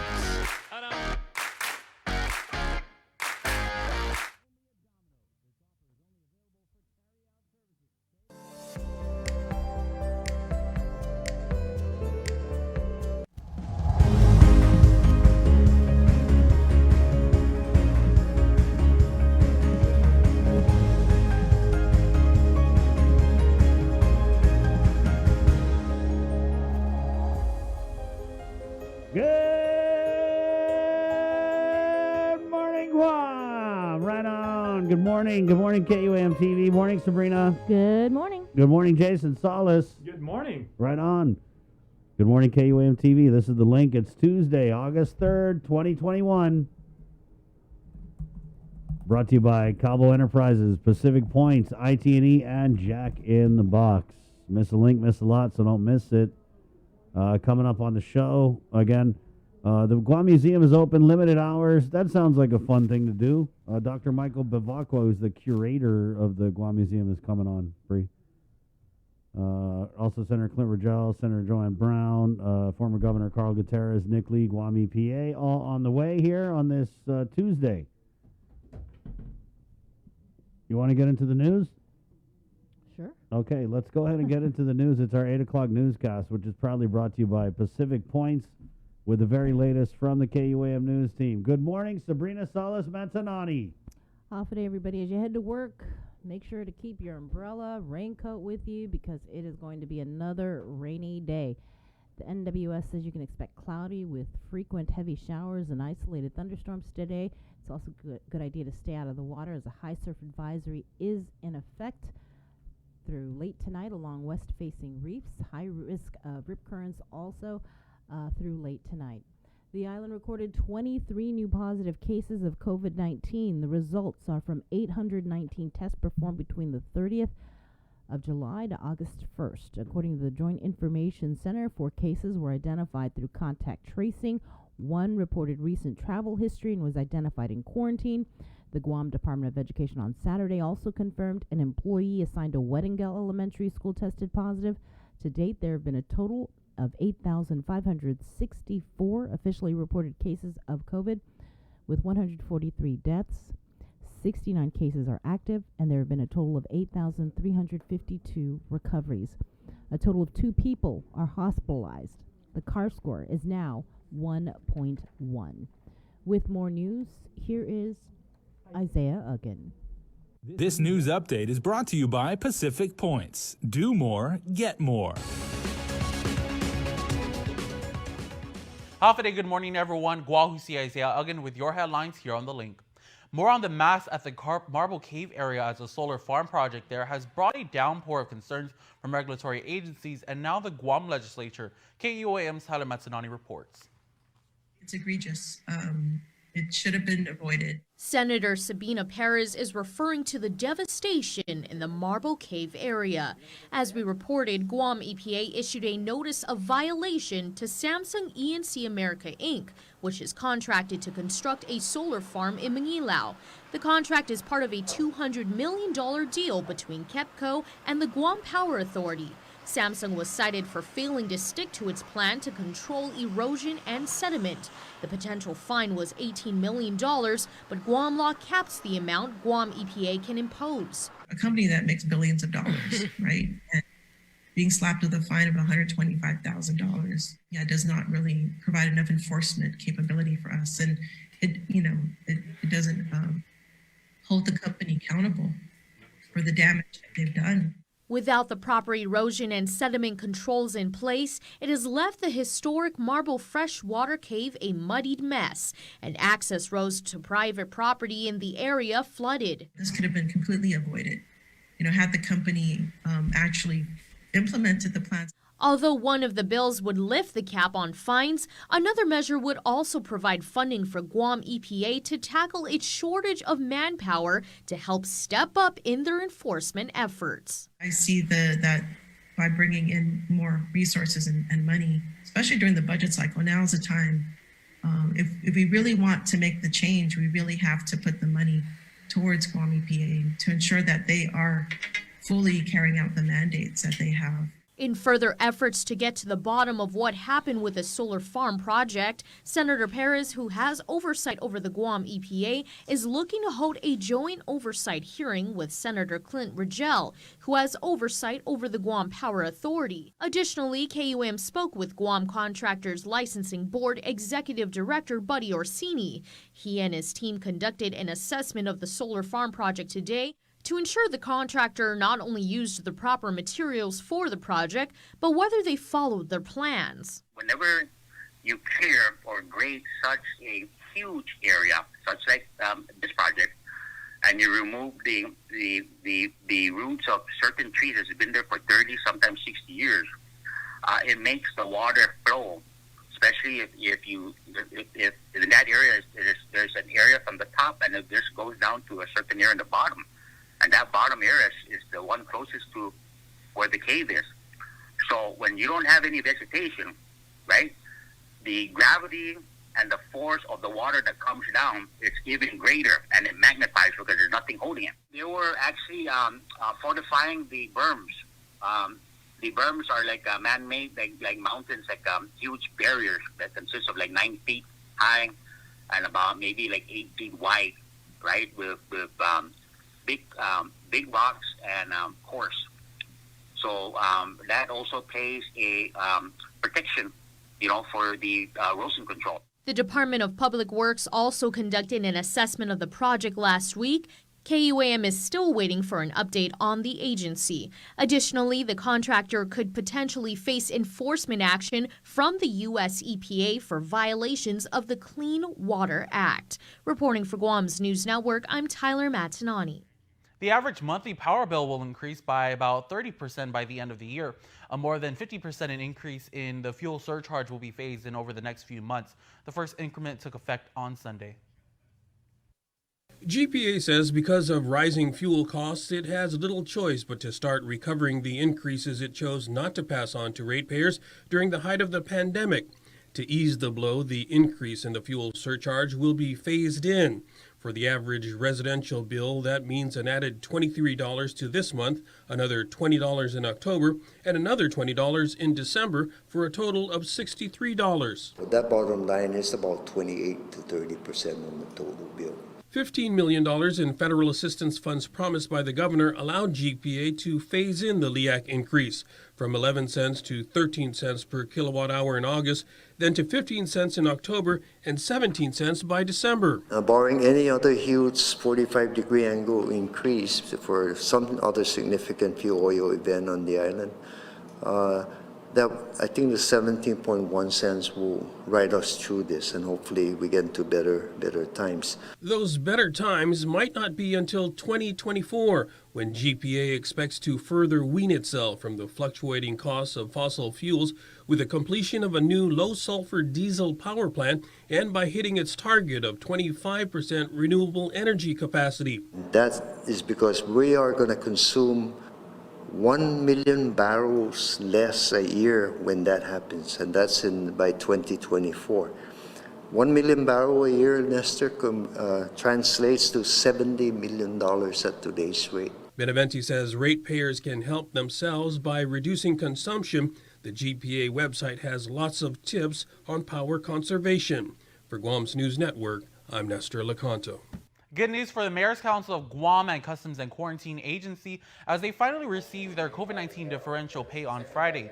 17 pay periods later, Executive Director Angel Sablon confirmed payment for a portion of the total amount they are owed.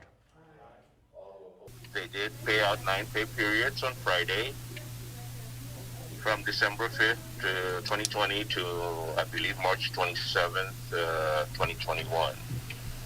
If employees are saying they haven't received it, it's because it's all done by direct deposit. Nobody gets a paper check. And depending on who they bank with, it would probably appear today or tomorrow. Okay. In their account. According to Sablon, they are expected to receive the remaining earned COVID pay next Friday, August 13th. Meanwhile, CQA Director Ike Pareto confirmed that the agency has also received their COVID pay Friday, totaling a little over $45,000. He stated that those pay periods were March 13th and March 27th. That's it for now. We'll see you tonight for KUAM News Primetime. This news update is brought to you by Pacific Points. Do more, get more.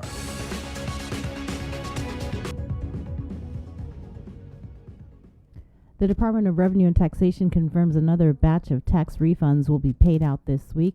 1,998 error-free returns from 2020 filed on or before April 20th and prior years, totaling a little over 4.9 million. DRT also announced that it processed and transmitted to the Treasurer of Guam additional EIP-3 program payments for release. From April 10th, 2021 through July 29th, DRT processed over 83,027 payments, totaling $216.4 million. The first of the regularly scheduled weekly direct flights from Korea arrived this weekend. The Guam Visitors Bureau says low-cost carrier T-Way brought in some 52 passengers in what is another step forward in the recovery of the island's tourism industry. Two other airlines, Korean Air and Jin Air, are also resuming regular weekly service this month. T-Way and Korean Air will fly in once a week through August. Jin Air will have twice weekly service. According to GVB, the combined flights will provide an estimated 3,754 seats to Guam. More than 600 seats have been sold so far. The CDC says more than half the counties in the U.S. are considered high transmission areas for COVID-19, and new daily cases are now higher at this point than they were last summer. But as the Delta variant extends its grip, millions of Americans remain unvaccinated and unmasked. Elsewhere, as the island and its tourism industry reopens, we continue with our weekly segment highlighting some of the island's businesses who are Guam Safe certified by the Guam Visitors Bureau and have the Safe World Travel and Tourism Council's Safe Travel stamp. Today we feature the Coconut Tree Company in Hagåtña. Guam Safe and WTTC Safe Travel Certified Program Showcase is brought to you in partnership with the Guam Visitors Bureau. My name is Harmony Utar, and I am the administrative leader here at the Coconut Tree Company. So we actually got that certification back in June, and despite the recent 100% capacity that's been going on, the Coconut Tree Company does recognize that COVID does still exist, and we want to take the precautions to make sure we prioritize the health and safety of our customers and the island.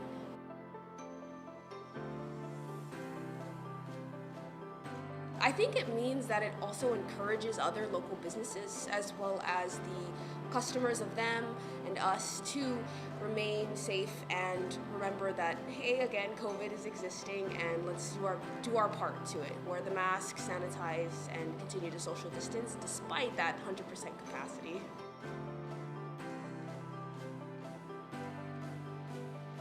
Starting with our employees, we make sure every morning they sanitize there at the front and take the temperature. We ask them the same questions: are you feeling sick? How's your health going on? Because again, they're the ones touching the candy, getting it prepared to produce and put out.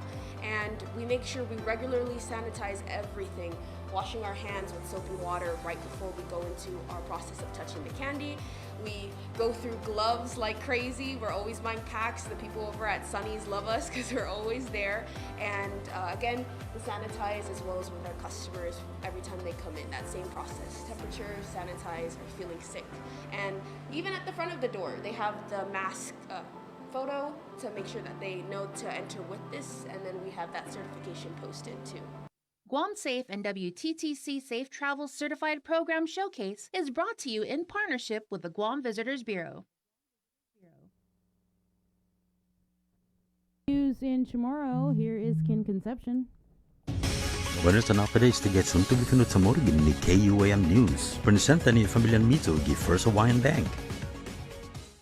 Modern ni koti di DNA sampling para matsakin na mamuno si Jeremy Janelle Alvarez. Maresta si Alvarez gi December gimapos na sakan. Pwede fanayt na in Sucha Park Island, 67 anos na edad. Igaidan na Palawan sa masoda gida sinahan niya naguma. Omo po Japura haka zanun matizo gifiyo ni Ilunia. Afafana lokwi si Alvarez in natsakin aggravated murder, dan nasaw no felony dan espesyal na natsaki. Pag mansustete ni at mas mamuno ania committee felony. Por makontinue ay zona trial gidia 13 gi Septembri. Masa sunto, gidiskuti gi permit na di en Agosto na session gi legislatura. San medgo disamboti para di bill no repeal di business privilege and use tax para rementa ang kosas medical dan telemedicine na technology.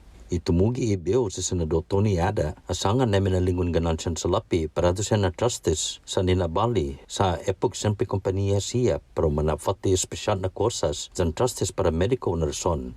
Por ejemplo, di cath lab sa lugar ni man mapatu siya man malangon nilatakan korason pero mapudluji stent gigigat korason niya.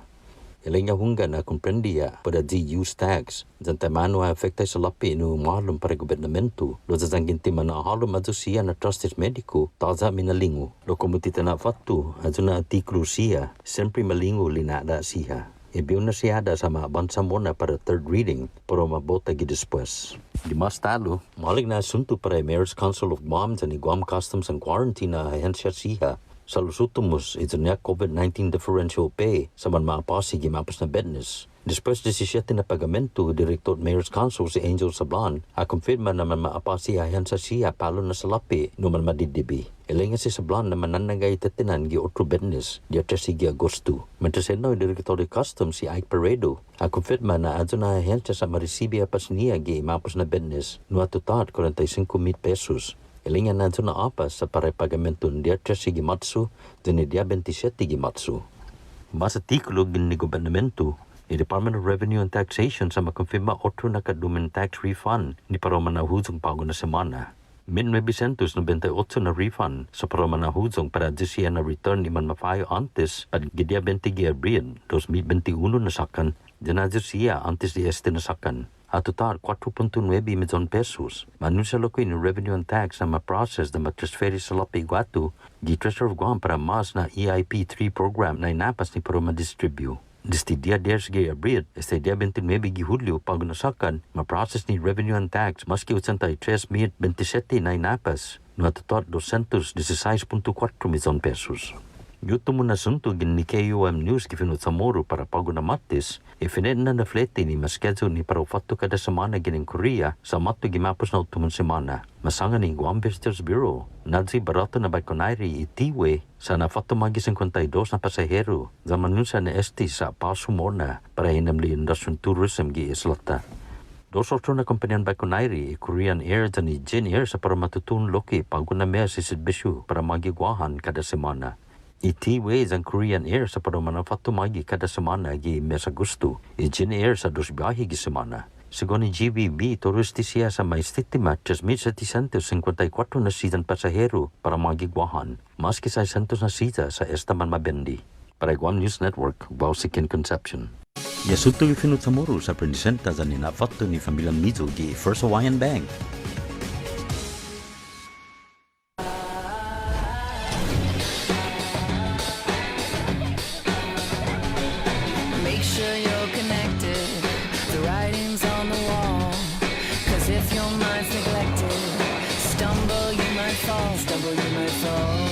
Connection is a human necessity, one we need today more than ever.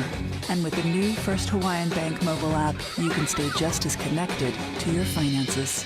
And it all starts with yes. Off it, everybody. Welcome back to The Link. We're going to go straight into our Zoom room where we're going to get an update from Guam EPA spokesperson Nick Lee on the situation in the Marble Cave area. Good morning, Nick.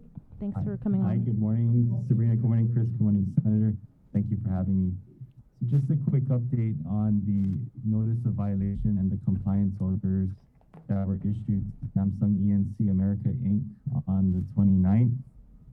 As a reminder, the compliance orders required them to complete installation of interim measures on the project site. So as of this moment, there is still construction taking place on the project site as emergency mitigation management so that stormwater is properly managed on the property. In discussions with the project manager on site and with the chief engineer for Guam EPA, that's Brian Bearden, we can report that removal of excess silt material from the basin of Ponding Basin 1 has been completed. In addition to that, over 3 feet of excess silt material was collected from the basin of pond number 2. With regard to pond 5A, slope work continues in order to expand the collective volume of that basin. There's also silt fence repair work being completed at pond 2 as the portion of the silt fence experiences the most pressure from the rainwater runoff. Berm sloping work also continues at pond 4 with excess material outside that berm being removed. Swell improvements are also taking place at Ponding Basin 5B with the edges of the swell trimmed to provide a wider channel for the flow of water. In addition to all of the updates from the project manager on site, Guam EPA continues to monitor the progress along with reviewing some of the plans that are going into mitigative measures. How many total, again, I think I asked you this before, how many total ponding basins were supposed to be constructed? 5. According to their erosion and sediment control plan, there was supposed to be 5 ponding basins constructed prior to any earth moving work. And how many were actually constructed prior to any moving of earthwork? I'm thinking 2 at this point, but that's not what the plan called for. Again, all 5 needed to be constructed prior to the start of any of the earth-moving work. I do also want to provide an update from our environmental monitoring and analytics services program. So the EMAS program did do a second inspection after the Marble site inspection. And this inspection was relative to looking for any evidence of a sediment plume along the coastline. Fortunately, there was no evidence of sediment plume along the coastline southeast of the cave. That inspection also led them to deeper areas in the jungle. However, in those areas, they did observe scouring and the deposit of material throughout the limestone forest. So if you want to read the entire report, it's available on our website, epa.guam.gov/notice of violations. You can check that out. Both reports from our water pollution control program along with our EMAS program are available for view. I'm sorry, what is the sediment plume? Sediment plume is the loose material that would be present in the water column along, and that's the fine soil that has been displaced through heavy rainfall. Just to go back to the whole construction of the ponding basins, and it's supposed to be constructed before any movement of the earth. Did Guam EPA ever go back to inspect and make sure that they were following the plan? Because there's 150,000 solar panels already constructed, and Marble Cave is a mess. There's flooding blocking access to property by original landowners. I'm just wondering, did anybody go back during this whole time to make sure they were following their plans? I don't have the inspection schedule. What I do know and understand about inspection of project sites, during the rainy season, you're most likely to see the agency present to ensure that BMPs installed on project sites are working as they're designed. If we did receive a complaint, that would warrant an immediate inspection of the site. I don't recall the agency receiving any complaints about that site, and I can speak with the program to find out if there were any inspections prior to the revelation that the plans weren't being followed. Nick, I mean, so obviously the plans weren't followed, but whose bad is that? Is it you guys? I mean, is that you guys' job? Because you go out there and you expect in rainy season. There was a rainy season last year. It comes every year, same time. Right. Well, we would like to be everywhere as much as we can. Unfortunately, we don't have the proper human resources to pull that off. We do rely heavily on the community to provide us with reports as to what's going on there. We do, as the saying goes, see something, say something. Unfortunately, we're not able to cover the entire island. We cover as much as we can, and it is still on the permit holder to ensure that they are following what they're permitted to do by the government. What about a US EPA? Has there been any communication between Guam EPA and US EPA? Yes, there have been, particularly with concerns over Clean Water Act violations.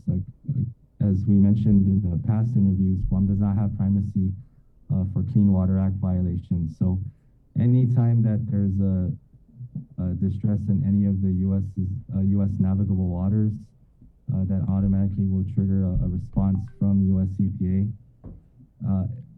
I imagine with the magnitude of this type of violation that folks from the Region 9 compliance branch will be paying a trip to Guam. Once we can confirm that, we will convey that to the public. But U.S. EPA is very aware of this situation. Has Guam EPA seen any evidence of, I guess, pollution? Pollution in I mean, in the water. Yeah. No, not in the water column. Based on the coastline assessment at that southeast portion from the cave, there was no observance of any sediment plume in the water column. What about the Department of Public Works? Have you guys been in contact with them? We also know that the Guam Contractors Licensing Board was on site yesterday and possibly might be going back today to conduct an additional assessment. We understand that the Department of Public Works officials have been conducting their own inspections. I'm certain that they were conducting review of the same plans that we looked at. It's probably best that officials from DPW chime in on what their actions are. But you guys don't communicate, DPW and Guam EPA? We do, but I don't have any details on that, on what that discussion has been like. Well, we do have Senator Joanne Brown in the Zoom room, and she is, as we mentioned earlier, a former deputy administrator of the Guam Environmental Protection Agency and also previously a director of the Department of Public Works. Senator Brown, thank you for joining us in this discussion last minute. Hi, good morning. Good morning, Senator. I'm sorry. Let me just resituate myself away from the EOC. Nick, if you need to go, I think you can go. Is that okay, Bree? Or yeah, sure. do you want to hang around? It's up to him if he wants to hang around. Maybe you just want to hang around? Sure. We're going to get that's not empanada in a problem. few minutes. Okay. Thank you, Nick. Bree? I'm in a quieter room now. Yeah, because if they hear Senator Joanne Brown over there, they're probably going to be like, what are you doing? Well, yeah, Senator Brown, let's just start with just your whole reaction to what is happening up at the Marble Cave area. Well, certainly. Good morning, Sabrina. When I first heard the news story last week with regards to the Marble Cave project, I've not personally been up there. I certainly would like to go up and look at the site. Don't necessarily need to go on the site, but be able to look at it, because when I looked at the photos of the project that the media, including yourselves, aired, it looks like quite a substantially sized project. And I understand there's lack of resources. I've yet to run an agency where everything's at my disposal and I have everything I need to operate. But what we needed to do, and I understand Guam EPA is no larger than it was when I was deputy back in the early 90s. But what we do is we maximize our presence. And certainly when you have a substantially sized project like this particular project in Marbo, you do regular inspections. And so I'm a bit concerned as to whether or not Guam EPA not only has been doing regular inspections, but whether or not they've been requiring the contractor to take corrective action. It's one thing to approve these projects and allow them to go out there, but you don't sit around and wait till you get a report. You go out there and make sure, particularly with regards to the concern of erosion control. Because when you're clearing property that has been vegetated, I mean, the trees, the plants, the roots of those trees and plants are what keep the soil and sediment from running off into the water. So that's critical. I mean, it's not just ensuring just the silt screens, but if the requirements were there for ponding basins, those things should have been prioritized at the very, very beginning before they started doing all this massive clearing to install these solar panels. So I think there's failure on both sides. Failure for the contractor to comply with the requirements, and failure of the regulatory agencies for being there and inspecting. I mean, you can't have an excuse with a project of this size to not be doing regular inspections and address corrective action. The other thing, too, that's critically important to recognize is Guam EPA has an awful lot of power. If that agency is properly run, it can very easily execute those requirements when necessary and put it in place. They should have issued a stop work order and addressed immediate compliance. And had they been doing regular inspections? And I don't know. I mean, I think that's something we probably need to look at, is look at their inspection report of how often have they been out there. What communications have they had in writing with regards to the contractor of notifying them that corrective action needed to take place? Because I'll tell you, one of the fastest ways to get compliance is shut the project down. All of a sudden, you have their absolute full attention. They're going to want to know what they need to do to comply, because obviously time is money. They have personnel, they have equipment on site. They need, they're going to be paying money and not moving forward with their project. And this has happened in the past, and certainly some very well-known projects on Guam that I've been involved in during my time. Unfortunately, there's sometimes you'd like to think people are going to comply, but there's always that element of wanting to go around the process and not address these things, and looking at looking at it as secondary with regards to environmental protection. I think for us in the community, I think that should have been first and foremost. So I don't think there's any excuses. If everything was put in place and there was catastrophic failure as what happened here, then I think we could say, well, maybe they didn't properly engineer it.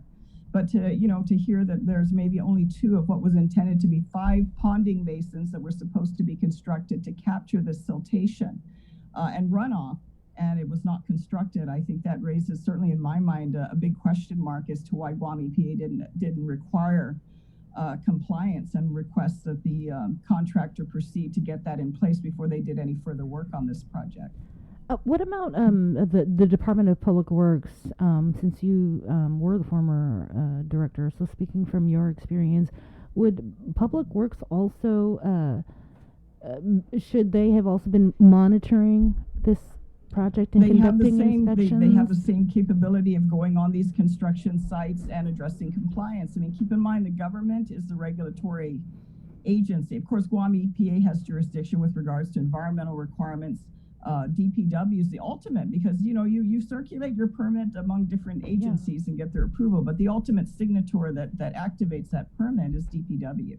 So certainly DPW should have also been out there, and have they? Perhaps they were, but the evidence kind of says otherwise, and that's very concerning. And I have to tell you, at some point, these excuses have to stop about, we don't have enough personnel. Well, I didn't have any more personnel back in the early 90s when we had the construction of Menangan Hills. And Menangan Hills wasn't just a surface project. We had bridges. We had underground infrastructure that had to be put in place. This was a substantially sized project. At the same time, we had several golf courses in construction. We had hotels in Tumon that were in construction. That was at the magnitude and the height of the last building boom that we had, and we didn't have any more resources than we have today. But we simply prioritize. I mean, myself in my official capacity as director or deputy, I go out and do inspections. I don't sit around and wait for my staff to tell me, this is where we're at. I don't stay in my air-conditioned office and let the day go by. Actually, the issue with Ladera Towers, the way I caught Ladera Towers is we were coming back from Menangan Hills, because the access route to Menangan at the time was through Jotnia. You couldn't get through Ordot, where the current road is, because it hadn't been built at the time. We were coming around the curve up here in Jotnia, and I looked across the bay, and what is that construction? Oh, that's a new condo project. I said, well, I don't recall seeing any paperwork on that. Let's go and look at it. Go down to look at Ladera Towers, and end up finding out that building was constructed to the 4th floor without clearance from Guam EPA. Mm-hmm. And for the employees, they're like, well, this happens. It happened with Hotel. And I said, well, I'm sorry, it violates the law. You don't get to have this kind of stuff of this magnitude happening and not take effective enforcement action. So that's one of the things when I was there at Guam EPA, we needed to clear up right away. We need to address compliance, ensure that's what our job is. That's the main job that we have, to protect the public interest, to protect our drinking water in our coastal areas. So, yeah, it's a bit disturbing. And, I'm sure Nick is in a difficult situation because he's the official spokesman. He's not the one actually going out and doing inspections, but those that should, or the current administrator should be clearly speaking on these issues and explain as to why the evidence doesn't show that there was consistent inspection and compliance required by Guam EPA, or DPW for that matter. We've been trying to get DPW. We had Linda Abanez, who's the deputy, on was it last week? Yeah. And I was just kind of confused by some of the answers she gave. And so I reached out to her again this morning because they had a meeting Friday, and she's now saying, you got to get a hold of the director, Mr. Ariola. So, I mean, yeah, this is really turning into what's that the monkeys where you have one covering the eyes, one covering the ears, it's like nobody knows. Guam EPA saying, DPW is pointing it. Then you got the Guam Contractors Licensing Board doing their investigation. Mm-hmm. I also, but as I mentioned, a project of this size, and looking at, again, I've not physically gone out and looked at it. I think I'm going to take a drive and just look at the overlook looking down at Marbo and look at this project. There's no excuse. There's no excuse for this. The contractor's at fault, and we can point the finger at the contractor, but in my experience, having worked at these two departments over the years, the failure is also there in the government, because this should have been caught sooner. It should have been addressed sooner. And they have the authority and the mechanisms to do it. So, I don't have enough personnel. Well, hey, you can get out there. You've got how many days in the week to go out there and inspect? Because right now I have to ask you, what other major project are they inspecting right now? Route 3, the base up there. How many things are on your plate that you can't go and do regular inspections? Because the job of doing compliance is really not that complicated, to be honest with you. You have a listing of what they're supposed to address. You go down that checklist and verify. For me, going out and doing field work, I actually do, would prefer that more than sitting in an office all day. So it's inexcusable as to how things got to that level of damage of what happened. And I think, many of our people have seen the photos of Marbo Cave.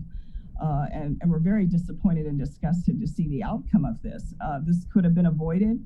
And while you may have failures along the way with an erosion control, silk screen breaks down, it's too much water coming down, but you generally would overall expect compliance with those plans. And it doesn't sound or look so far that has been the case. And I think the government itself needs to take some responsibility with regards to its job and making sure that it stays on top of it.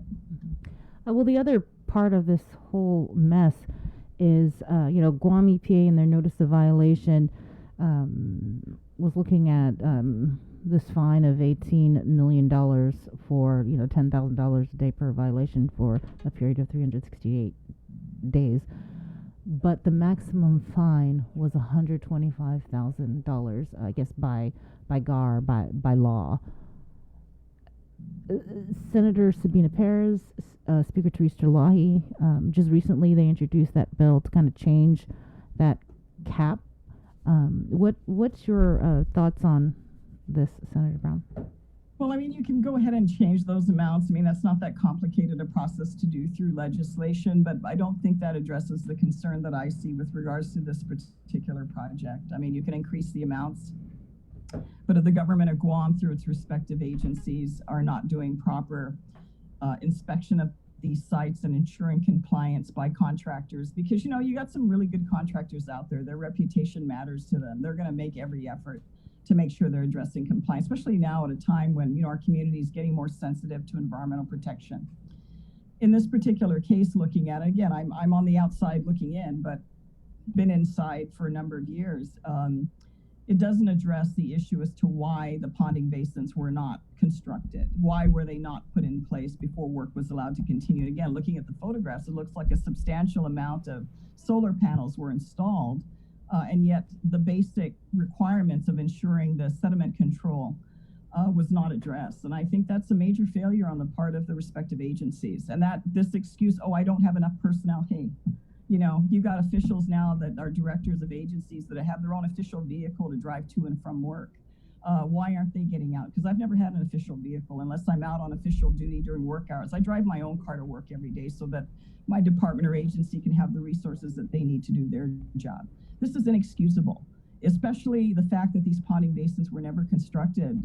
It just shows me somebody's asleep at the wheel, and our people are paying now. Understandable, US EPA pays for a substantial portion of Guam EPA's salary, but that mission is there to protect the public interest. And I've never had enough resources. That's not an excuse to be on top, especially something this large, this magnitude of project, to not be on top of it, not doing regular inspections.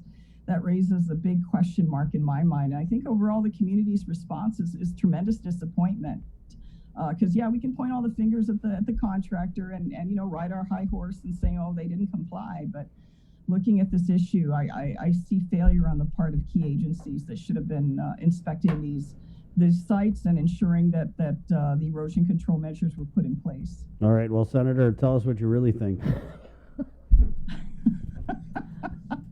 You asked me my opinion. I mean, if you're always that look in the mirror. Comment, but I've been dealing with at Guam EP at a time. We haven't had as large a building construction period as we did in the early 90s, and the resurgence of our economy on Guam and the expansion that happened during that time. And we had just as limited resources. If you recall, Menengan Hills actually ended up with one of the largest at the time fines by Guam EPA and US EPA for wetland violations. You're not there every day, but certainly regular routine inspections can ensure compliance. And I don't know why that didn't happen. I think that's a question you need to ask to the respective directors and administrators of these agencies as to why that didn't happen. Because while it's irresponsible of the contractor to have done what they did, it's also irresponsible for the key agencies that were asleep at the wheel when this construction was going on. Agreed. Well, let's just look at who's not coming on. DPW is not coming on. Nick Lee, Guam EPA, they're here. So that's the big part of the conversation. That's an agency that, should have been over there inspecting stuff, and they don't want to come on. So I'll put another ask out. Nick, but this is a question the community needs to ask. It's probably something the legislature. I mean, I don't like getting involved when ongoing investigations are happening, but I'm also concerned. I mean, that, and I did talk to Senator Sabina yesterday, who's the oversight chair. I think we need to look into this issue because, we go through this budget process and almost except, very few, land management director is one of the rare ones that came before us during these budget hearings and is not asking for more money, but we hear that constantly. And while there's some legitimate reasons as to why we don't have enough resources to do certain things, I think we understand that. There's only so much money our people can afford to run this government. But for what money they are paying, I think they should have an expectation that especially a project of this size. I mean, we're not talking about a backyard, somebody's out digging in their backyard at their residential house. We're talking about a substantial construction that looks like it covers a significant amount of acreage. This thing definitely should have been on the radar, so to speak, and they should have been doing regular inspections. The fact that those ponding bases, that's the key issue. The fact that those ponding basins were not completed and not constructed, and yet I look at the photograph and see so many solar panels sitting there, tells me that construction continued without this being addressed, and the key agencies that should have been knocking on the door saying, "Hey, stop your work, address compliance, and we move on." I don't see the evidence of that. Thank you, Senator. We're gonna give Nick the last word here. Nick. Yeah, certainly there's a lot of things that we can agree with Senator Brown's remarks there. I do want to reiterate that the work that is being done now is addressing compliance. I want to make that very clear, that corrective action is being taken. I also don't want to take away from some of the good that the agency has done over the past few years. Certainly, everybody can agree that there was no good reason why we're in this situation with Marble Cave today. We absolutely agree with that. We are not a perfect agency. We are fortunate, however, to have a former administrator and a former deputy on the legislature that we can rely on and count on to help us, with any legislation that will enhance our services and help our agency modernize and get to a level where the community is more accepting of. So, those are some of the things that I would want to convey.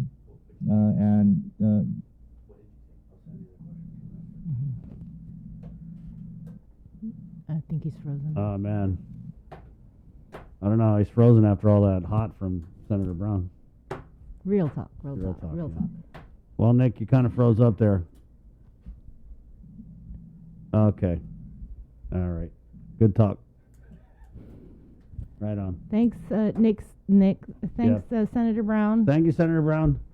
Thank you, too. It's good to talk to you guys. Always, yeah. Good job. Thanks. Take care. Sorry, Nick. Good luck in session. Oh, boy. Yeah, Nick's still frozen. Yeah, he is. Okay.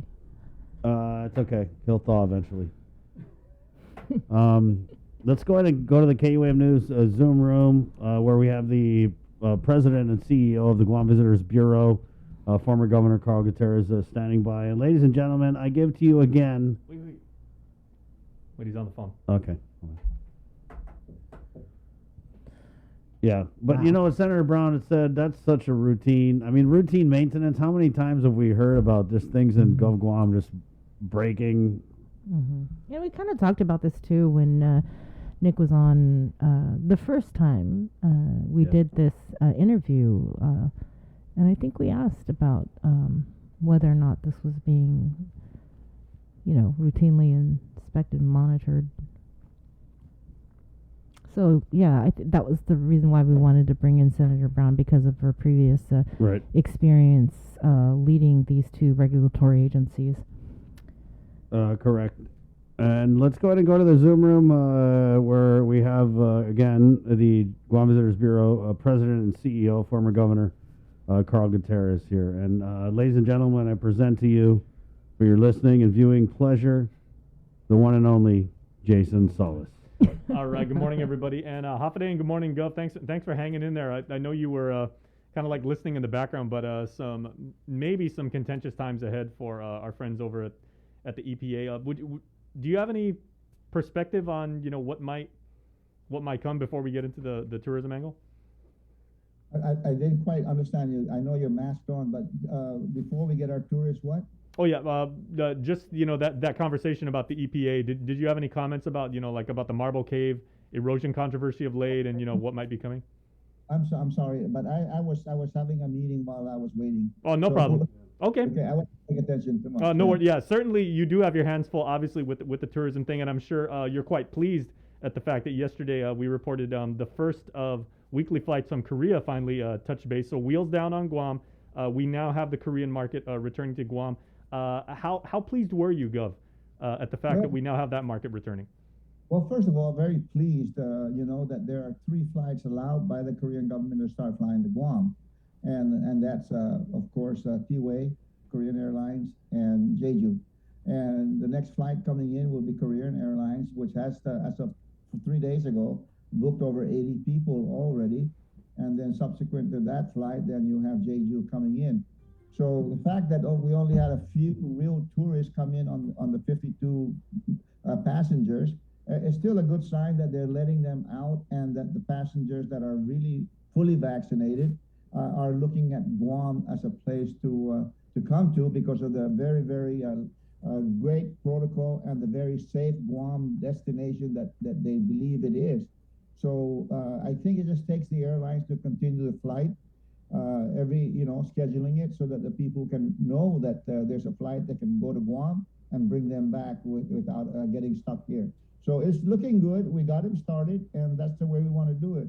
But we don't want to forget Taiwan either, because another flight came in yesterday with 155 passengers.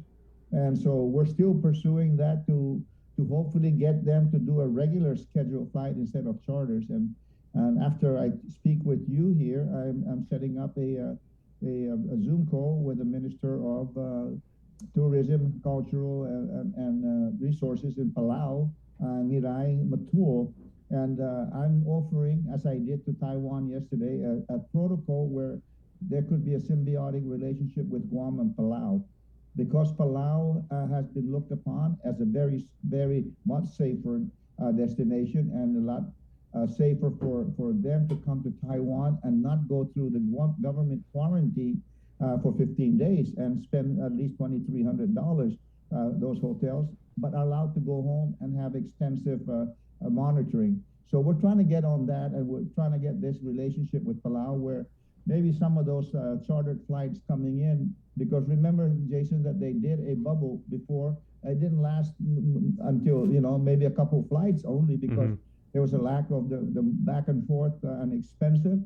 So now we can tie Guam in, and if we can get people from EVA Airlines to drop some passengers here, and if some want to go to Palau, they can go to Palau, and then from Palau back to Taiwan, so that we can work out that quarantine, that less at home, and that will give the Taiwanese a lot of hope that they can get on that flight without coming back for a 15-day self-paid quarantine. So that's what I'm working on this morning, and hopefully that becomes a positive.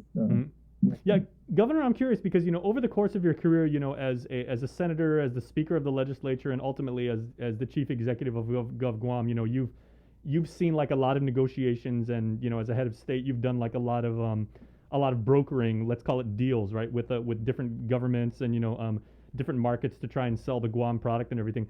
How delicate were these negotiations or these talks and everything like that to try and get those markets to feel safe and have the peace of mind that when they come to Guam, they'll have a positive experience, and the likes that we're used to with now every other tourism market, hopefully trying to stabilize their own citizens, and basically it's like a foot race now for who can be like the #1 tourist destination, right? Because everything's like, we were talking last year, everything is maybe considered level right now, like Honolulu and Cairns and Sydney and Guam and Tokyo, like it's an open market right now, right?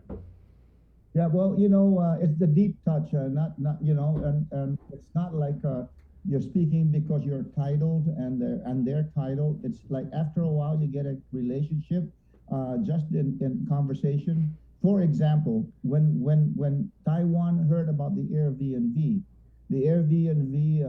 everybody started jumping up and down in Taiwan, but no one wanted to take that first step to actually charter a plane to make it here to Guam, so that people can, because they're not sure how many people will get on that charter flight. But in communicating with my contact there in Taiwan, he got me together with the owner of Phoenix Travel, and over a course of a week, almost like 20 hours a day, we go back and forth trying to assure him we got that communications going. And then he wrote me a letter. It says, based on my feeling and good feeling about what you're telling me, Governor, I'll sign that contract with EVA Air tomorrow and get your first flight out on July the 6th.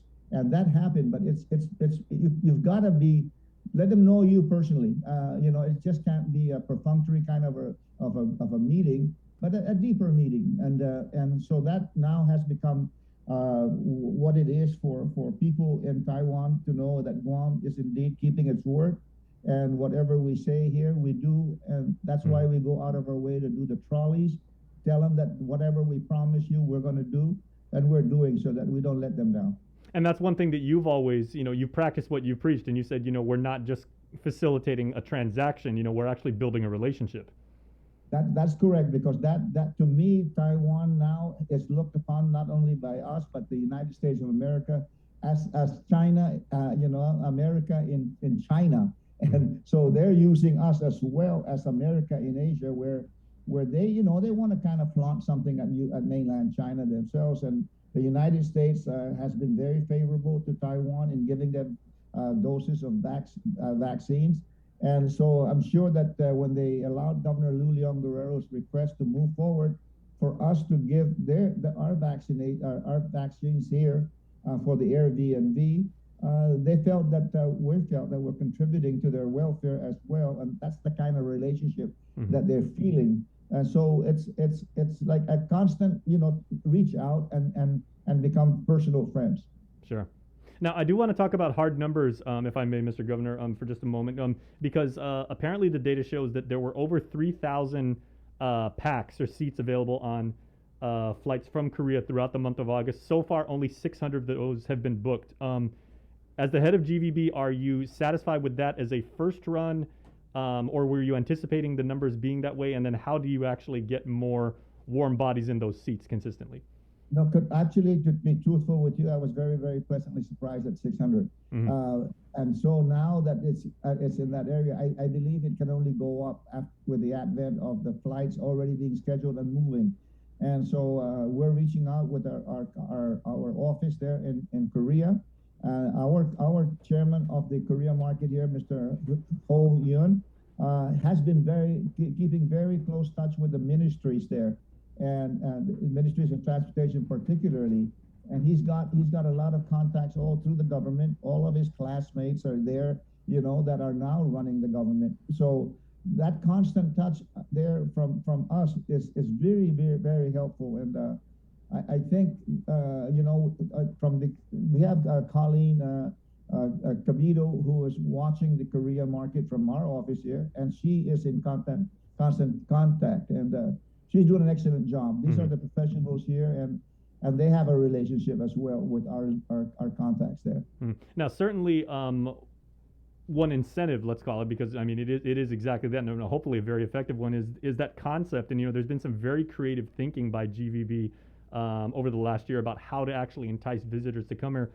Would be the notion that $500 voucher cards could be distributed to visitors and everything like that. Is that still a proposal that you're hopefully trying to bring fruition to? Yes, but it's kind of moved to the back burner a bit, simply because the incentives, the monies we have, for example, we brought the Taiwanese here, but they're stuck at the hotel. There's no transportation. You can't get car rentals. You can't get taxis. So I took some of those funds and say, let's get the two or three maybe now that I'll do the trolley rental. We'll pay for it and give them that kind of incentive. They get free rides, not only for them, but the residents of Guam and the military. They can get that. But certainly, the $500 incentive is not as easy as just saying we're going to give you $500. We're making a deal with MCB, who is willing to do the debit cards, but takes a while also. We got to buy those equipment to give out to maybe 200 vendors, the hotels, the businesses, to be able to accept those cards. So even at best, if we start to move now, it won't be till probably September 15th. But certainly it has a place in there as we start to move into the September, October, November, December. That's the period that we may want to do this, but we're going to see first what's happening with this jumping on from Korea, because they're really the ones that have moved forward with their numbers in vaccinations, and they're the ones that are really eager to travel, and they know that Guam will accept them, and that we may give the incentive of paying their $150 to $200 PCR test before they go back. that's another way to do that. So Sure. we're trying to see where the biggest bang for your buck gets us. Yeah, I like how you phrase that too, Gov, because obviously the dual benefit of having these vouchers is that actually encourages businesses to continue to operate at a higher tempo than they probably have been over the last year and a half. So on the other side, aside from dealing with, the international tourism representatives and then the visitors themselves, how much outreach has your agency and maybe even you personally have with the businesses and saying, you guys need to reopen, continue to, facilitate as many customers as you can and, continue to get back to that tempo that you're used to? That's why we work very closely with the Guam Economic Development Authority, who has the purview of giving some kind of monetary incentive to businesses that may take a chance or for their losses. But we can't, push them to open up when they really are not, for sure, seeing any of the customers around. That's why we did the trolley, maybe to amass them in one trolley and people walking up and down the streets. Just actually, seeing is believing. But even at that, they're still not sure whether they can break even or they'll be in a loss. So hopefully the Guam Economic Development Authority and GVB can come up with a relationship where they can sort of subsidize some of our local businesses to open up early. Mm-hmm. Yeah, Gov, I don't know if we've ever asked you this over the many months that we've had you here on the show, but throughout all of the crises that you've dealt with as over the course of your career as a public servant, would you classify this as your greatest challenge? Well, yes, because I don't have total control. When I was governor, I had control, and now I have to go through a board, whether they're going to allow me to spend money on this or that. So it's a challenge for me, but certainly it's not like you certainly I can get it accomplished, but it's a little bit harder now. But it is a big challenge because I have other layers to contend with, and some of them maybe don't agree with some of my ideas. Whereas when I was governor, that's my edict, and I don't have that quite. But I have enough, I think, to make them realize that maybe they should let me go a little bit and do what I can do best and get results. Certainly. Well, something that obviously is going to bode in your favor, and that for Guam, as far as like drawing more tourists here, would be that new hotel that's planned at the parking garage that was been basically barren since the big earthquake of '93 and everything like that. So, do you have any direct involvement with the discussions about how that's going to be or how GVB might shape up in attracting visitors there? It's been 2 years. I've been to Taiwan a couple of times and work with these people that own the property.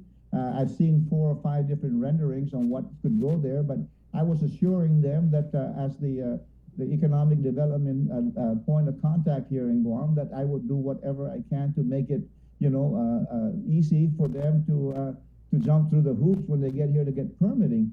So that kind of moved the needle, to move to the next step. And so I'm very happy that some of these properties that are owned, I think there's 13 different properties there, and they had to consolidate them. There's still a little bit problematic ownerships there, but it's moving forward. And they're staying within the trying to be the tallest kind of a hotel concept there. And I've seen, like I said, 3 different renderings, and they all look really great for that particular area. And they even want to expand beyond, and they're asking about certain properties that are not part of the 13. But I'm trying to facilitate them when they do get here. I know they've associated themselves here with local entrepreneurs here and lawyers here as well. So that's pretty good. But it's like about 2.5 years, over 2 years that I was there last, and I try to assure them that when they get here that we would do what we can to facilitate their getting the license and permit. And that particular property, I mean, literally is a stone's throw away from what's supposed to go on at Matapeng. Absolutely, and as a matter of fact, they say, "Oh, what's that zoo over there? Can we trade that property with?" And so they're thinking of everything to make it like almost adjacent to Matapeng, so that we have that symbiotic relationship too, where that can be part of their park, and they can do some upkeep at Matapeng when they actually could adopt it to take care of their 24-hour bathroom facilities. And so there's a lot of possibilities, and I get myself involved in it. just so that they know that there's a point of contact here on Guam that maybe can take their concerns to the various departments so that they don't have to run around to 13 different departments. Okay, and then final question, Gov, if I may. Are there any other properties that you see or that you're tracking and everything like that for either perspective or stuff that, you think would be beneficial to the Guam product? Yes, they're up there, past this, as you come down to Tangisan, from the AT&T there all the way to the north, there was a really big hotel there. The southern part of the Orunao property of the Arteros, they have already made some kind of a rendering, and it really is a nice area for their big development there. I think it's a little bit of a problem with one of the family members to do their final signature, but yes, those are two areas that we're moving the next 2 months up to Orunao, on the southern part of Orunao. Wow. Not the northern part. Because, and so they're even asking they're going to bring in the sewer line, power, water down to that area and have it ready. This is the company that would do that. And they've already gotten gone to TLUC. And so these are the ones that I've been helping over the last 2.5 years. That's amazing. Like over there, specifically like with Tangisan and everything, as soon as you said that, I know that, the AT&T, like the Earth station where they used to have the, the big parabolic satellite. Going north, and I'm working with one of the facilitators here in Guam, like Frank Ariola. Frank Ariola and I've been trying to figure out how to get his group here to bring some money in here, and so it's a very, very innovative concept of financing involving the government as well. So we're doing everything we can to bring the investors here, but we want to make sure that we don't bring them here and give them a bush cutter to bush cut their way through the permitting process. We're trying to get that thing pretty well laid out first. All right. Well, Governor, we know obviously you've got your hands on a lot of different cookie jars and everything.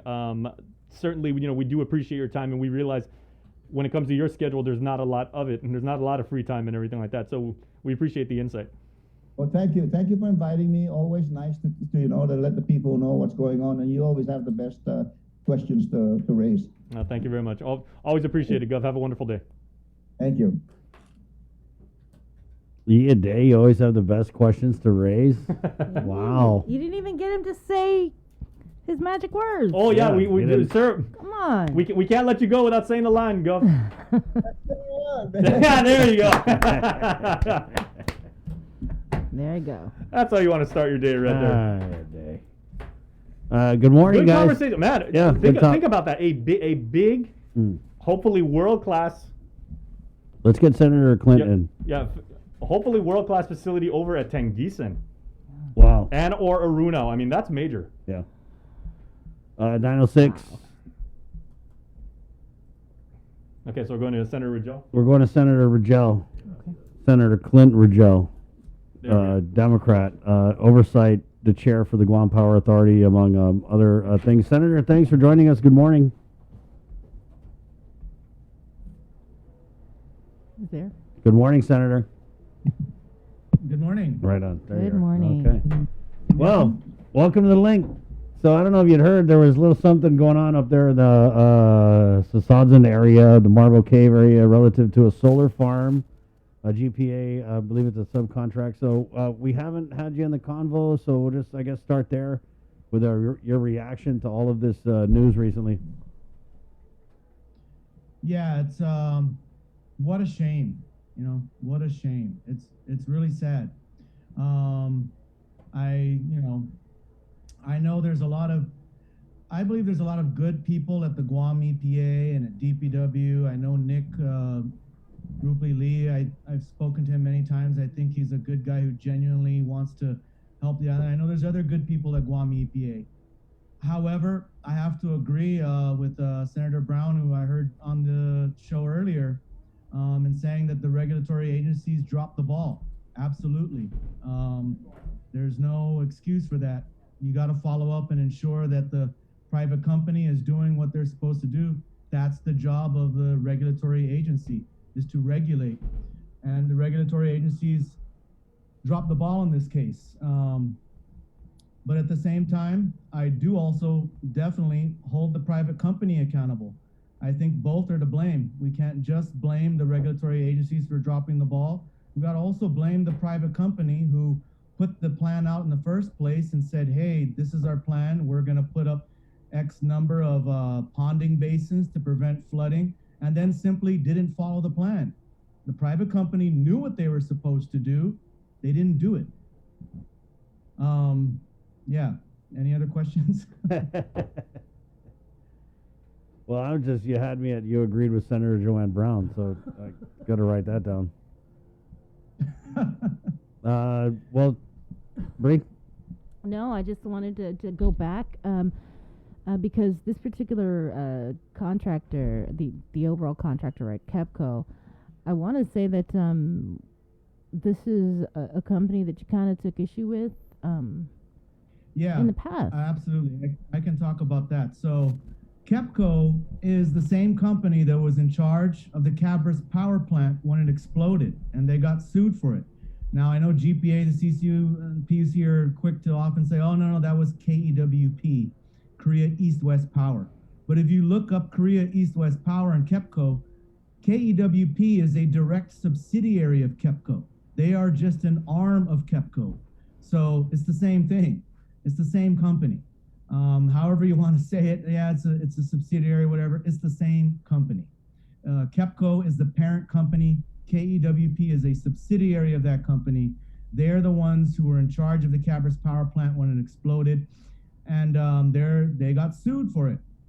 And at the same time, what got me really interested in all of this this company is when I was against the construction of the Ukudu, what they're now calling the Ukudu power plant. That's the 200 megawatts they're supposed to build over near the Two Lovers Point, sort of Harmon Cliffline area that they're calling Ukudu area, near GRMC.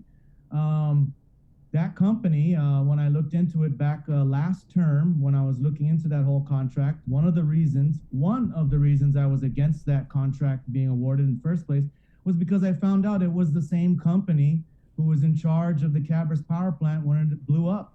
The CCU and the PUC charged ahead and went ahead and awarded that company 200 megawatts worth of power construction contract for the Ukudu power plant. And then now they're also the same company who got awarded this huge multi-million-dollar contract for the solar farm in Manilao, the solar farm that is responsible for the flooding and the muddying of the waters down at the Marble Caves. And just so people are aware, that's a $200 million solar farm project, and the Ukudu is a $650 million. Yeah, so we're looking at. I think it's more. 600 is the initial cost, but if you look at the terms of that Ukudu contract, it is worth over $3 billion over the life of the contract, because it's like a 30-year contract, I believe. Wow. So you look at it, it's actually worth $3 billion in today's dollars. So that doesn't count for inflation either. So that makes a $125,000 fine from Guam EPA literally chump change. Exactly. Slap on the wrist. Less than not even a T-lick on the ear. Yeah. So Senator Sabina Perez, she was on the air yesterday, and she was talking about that whole cap, the $125,000 max penalty that you can issue. And she did mention the possibility of holding a joint oversight hearing. Yeah, I've been talking to her about that over the weekend. We had some discussions. We're figuring out how to proceed with that, but we definitely both want to hold some sort of oversight hearings to hold all the agencies responsible accountable. And in terms of holding a GPA accountable, I guess what would be your main concerns that you plan to bring? Well, of course, that they hired the same company that was sued for blowing up the power plant. That's number one.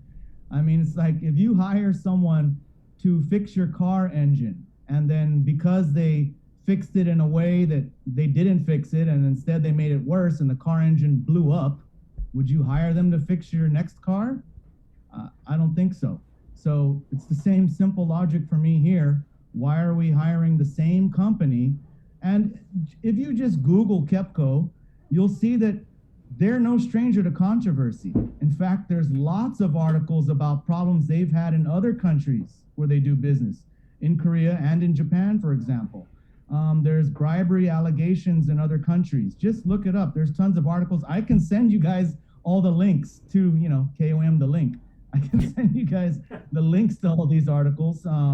There's a lot of articles about scandals and controversies this company's been involved with abroad. I wanted to go ahead. I mean, for me, it's just, fool me once by blowing up a power plant, shame on you. Fool me twice by turning an ancient, pristine, clear water cave system into a mud pit, shame on GPA, the CCU, and the PUC. Shame.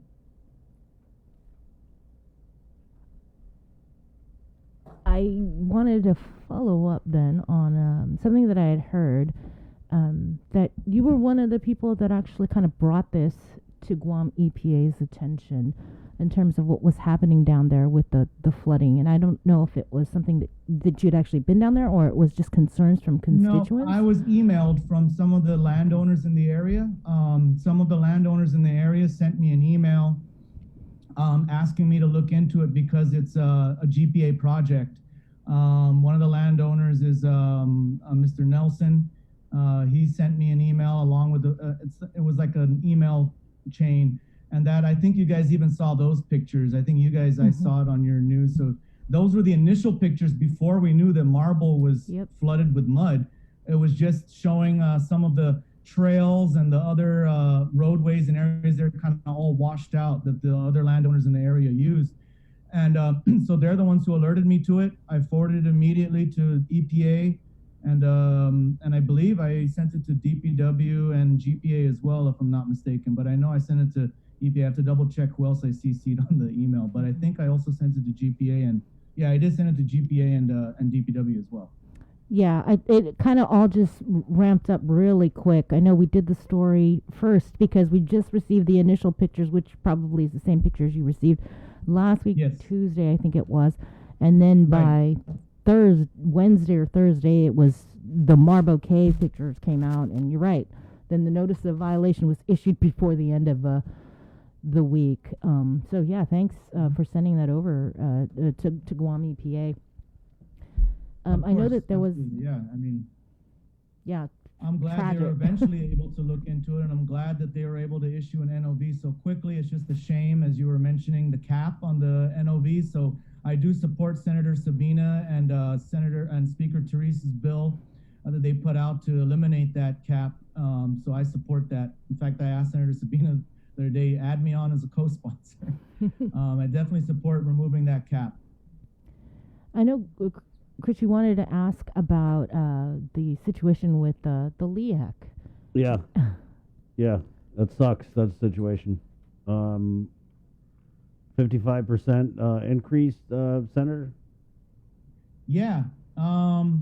Again, what a shame. I mean, it's just, this is why I've been pushing for renewable energy. And it's sad that one of the renewable energy projects was so mishandled that it actually caused environmental damage.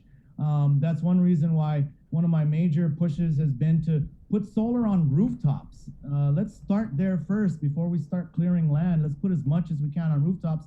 In fact, we had a bill last term in the legislature to put solar on the rooftops of all the public schools. That got shot down by GPA, the CCU, and the PUC again. In fact, what their excuse was, it would cause an increase in power rates, because their argument was that, oh, they're going to lose money from GDOE, one of their largest customers, and so they're going to have to shift the cost elsewhere and charge everyone else more money for our power rates.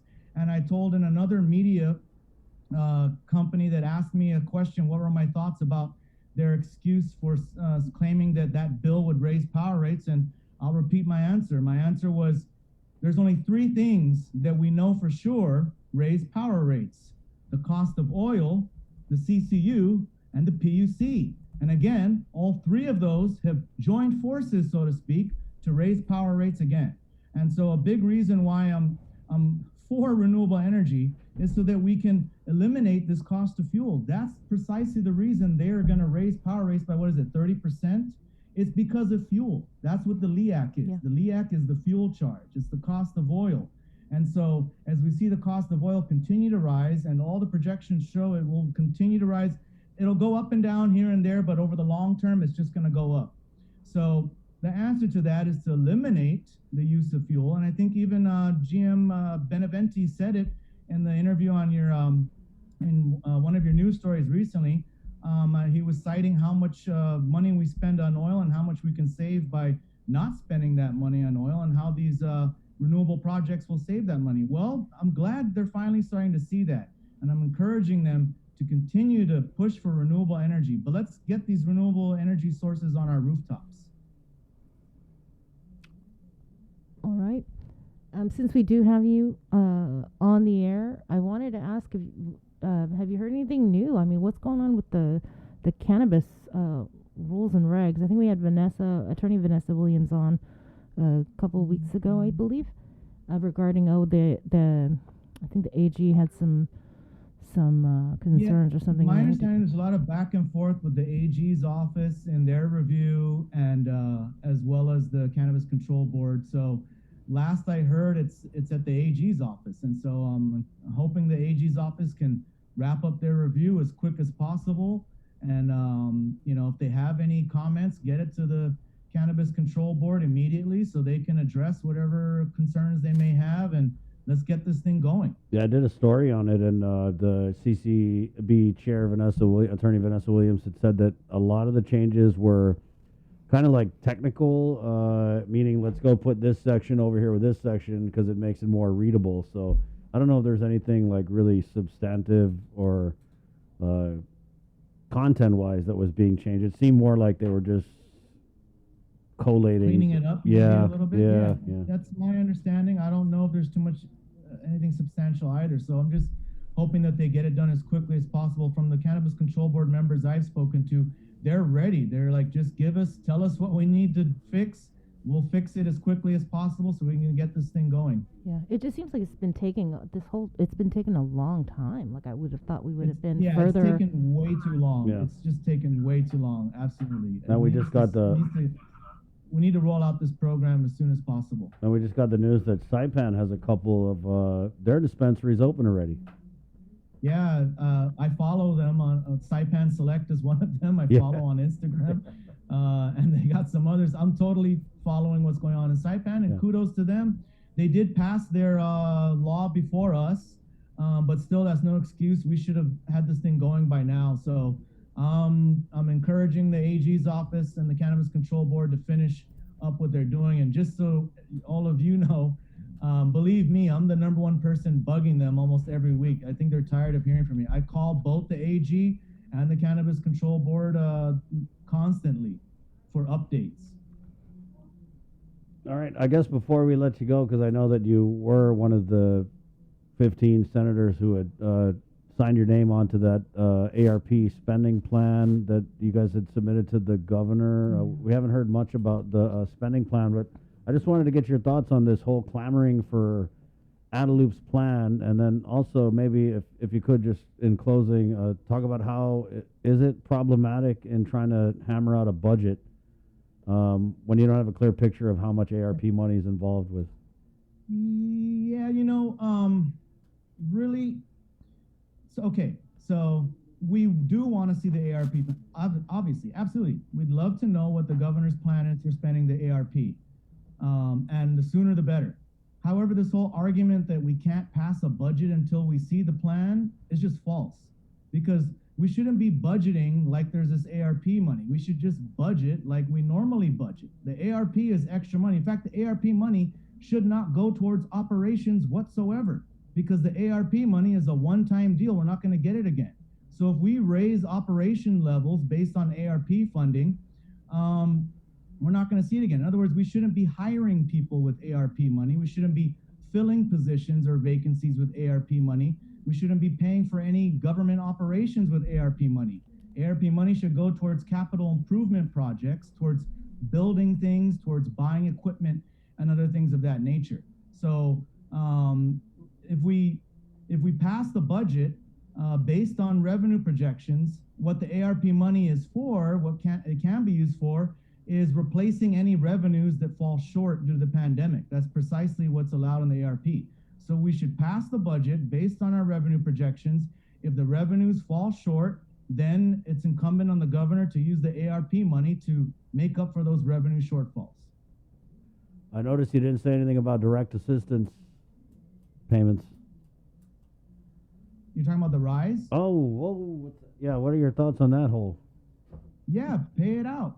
Pay out the rise. Pay everyone. Oh, there you go. Good. Yeah. Thanks, Senator, for coming on. Let us know when the oversight hearing's going to be. Yeah. Of course, yeah. Yeah. Well, we'll let you guys That's know. going to be a hot one because I feel like the relationship with you and GPA it's been kind of a little contentious. So it's definitely going to be a fun one to watch. Yeah, I mean, I want to work with GPA as best as possible, but it's just, hey, when there's things we disagree upon, there's things we disagree upon, and this company, KEPCO, is a major one. I mean, I was out there fighting it, and they were saying I didn't know what I was talking about, and I don't know anything about this company, and this company's got all this money, they do all these projects, and do you even know how great this company is? Well, look how great this company is now. Mic drop. That was like the third mic drop of this interview. I know. All right. Thanks. Thank you, Senator. Thanks, Senator. Thank you. Right on. Senator Clint Rogel, GPA Oversight, 924. Let's keep it going in the KUAM News Zoom room. We're putting on our public health hat now. We have the Chief Public Health Officer for the island of Guam from the Department of Public Health Social Services, Chima Mbakwam. Good morning, Chima.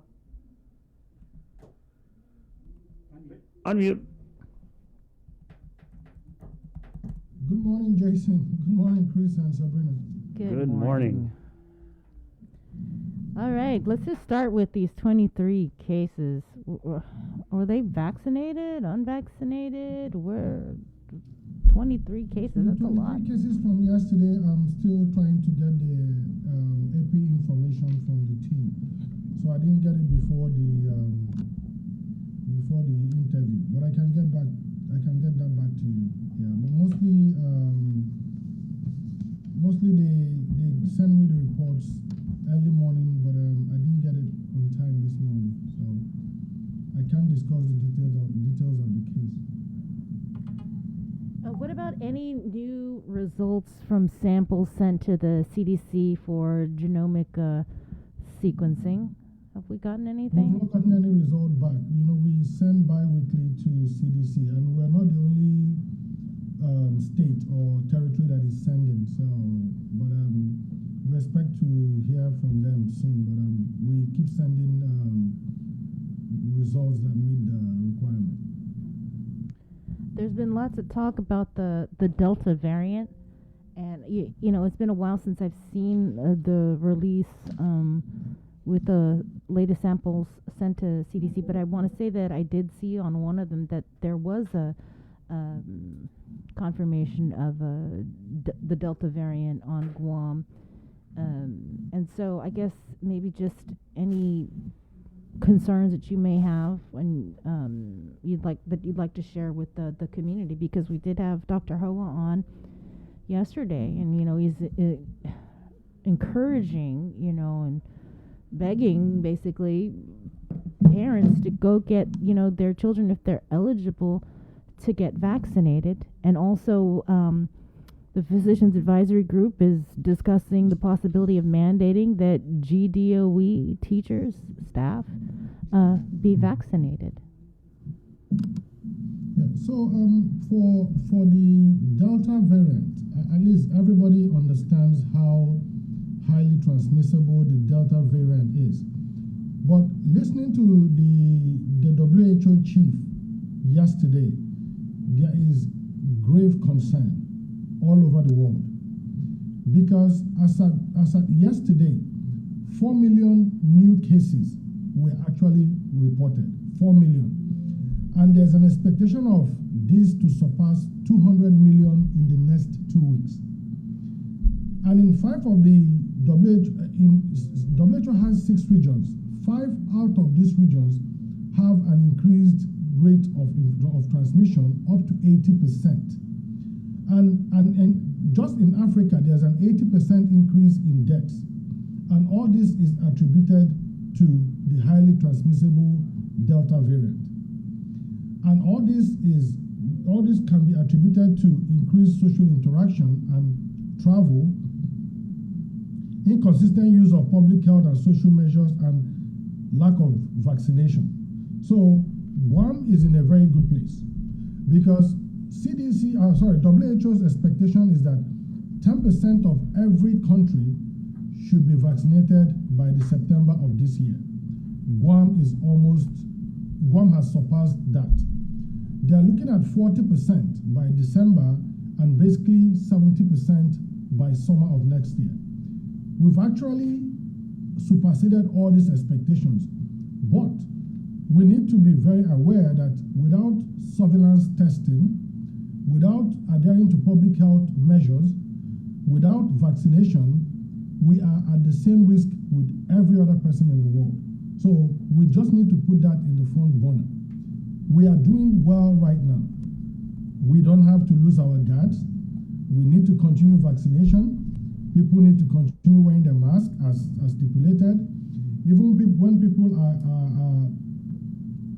together, it is still advised that people should wear their mask.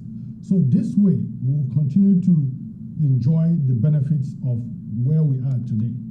Because if we do not continue vaccination, and with what the Delta variant has been able to show us, it's still going to be that pandemic or epidemic of unvaccinated. We've had some breakthrough cases, so it is also, we should also be aware that notwithstanding that you're vaccinated, you also need to continue to protect yourself. It is just another layer of protection, but it stops hospitalization, it stops you from getting very sick when you get exposed.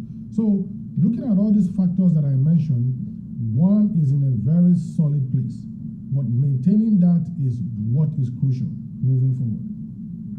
Well, Chima, how can you say we're in a solid place when, like you said, we're seeing 4 million new cases? We're also hearing national reports about the effectiveness of the vaccine in people who took it a while ago. I mean, I was one of those people that took it way back. So we have that, and then we've got travel coming into the island. All you need is a negative test, but we know just from experience that sometimes a negative test doesn't even mean anything. Yes. So I mean, I get it that you're kind of up there in public health and you don't want to cause any unease out here in the public, but I mean, every media report we're reading is basically raising the alarm about this. And we had Dr. Ho on yesterday, and he was, equally concerned about the Delta variant and the school kids. So it's just interesting to me that we're reopened, there's no restrictions and stuff, but it just seems like we're not maybe as in as good a position as we could be. So it is trust. Trust is the key word. Trusting public health, adhering to public health recommendation, vaccination. Because right now, if you look at the data that I just presented to you, if you're comparing what is happening outside and what is happening inside, you can see there's a great difference. And we've been able to achieve this based on the trust, based on compliance by the community. So while we are opening up, you should also look at the fact that we also put our recommendations out there. And now these recommendations are layered.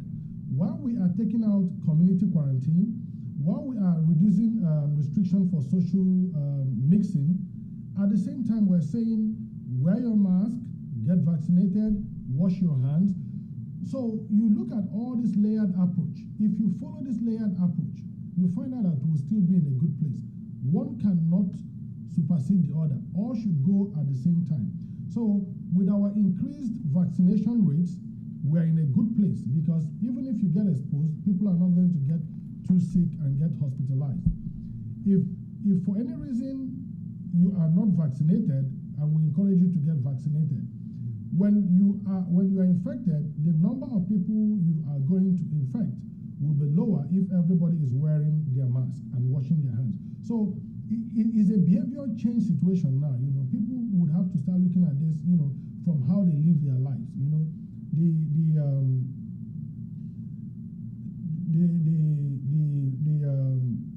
The COVID is here. If you don't get vaccinated, there's more chance of people being infected, and more infection means more variants. Because when more people are infected, it gives the virus a chance to mutate. So you're going to see, let's put it in this way. Imagine having the Delta variant and also having the South African variant, at the same time. Definitely is going to mutate into something else if both of them affect the same person. So we also have to just look at it from that perspective. Like what I sent to you, Chris, this morning. I know if you look at it, you're going to look at the fact that Guam was at 0 yesterday. Yeah. But today we're discussing these new 13 cases. But for us on the public health side, we now look at this, like I said, they're actually preparing the report for leadership, because we sit down and try to identify where these cases are coming from, what is causing these cases, so that we can move in and take care of it as quickly as we can.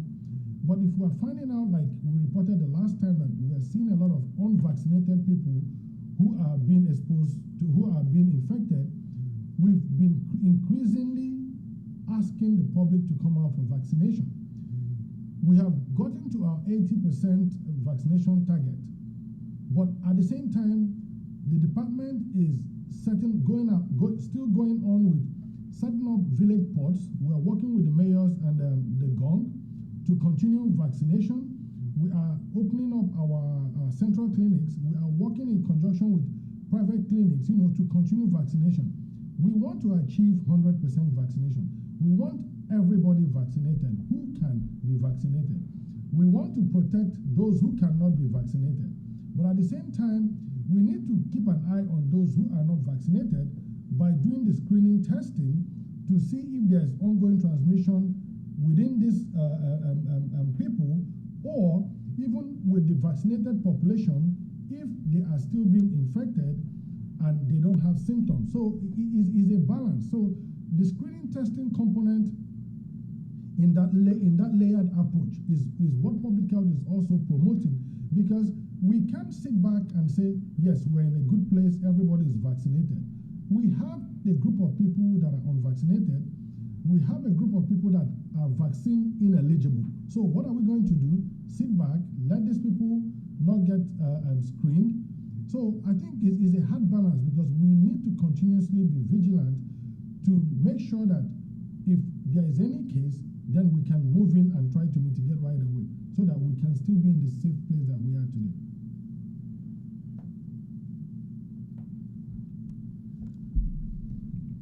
Bree?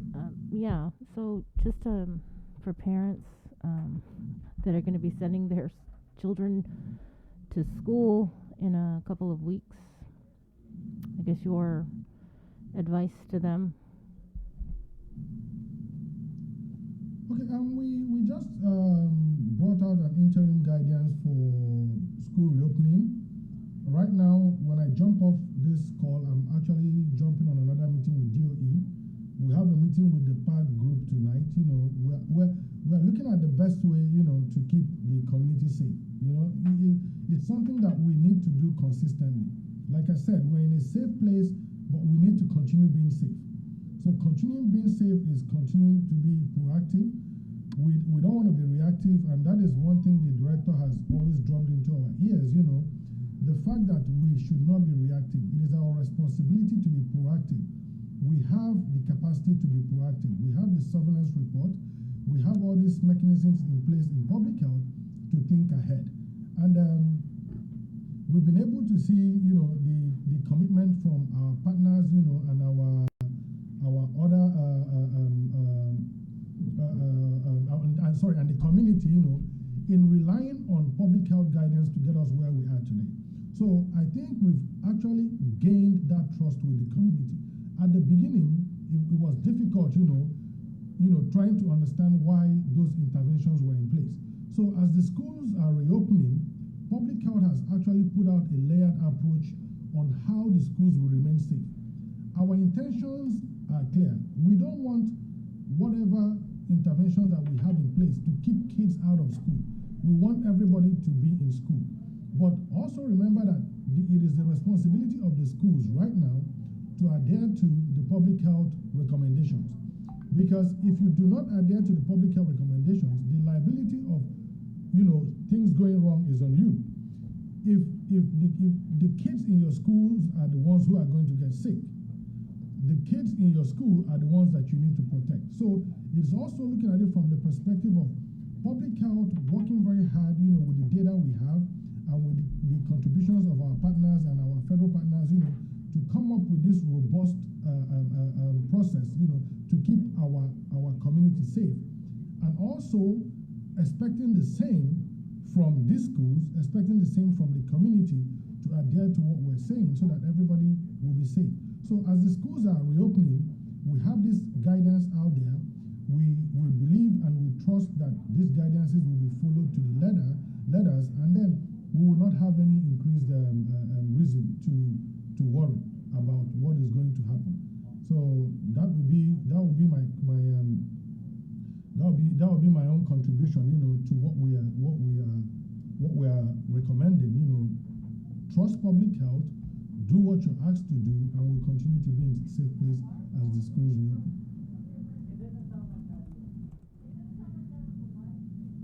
All right. Just real quickly, so do you support what the PAG was discussing on our show yesterday about mandating that GDOE employees be vaccinated?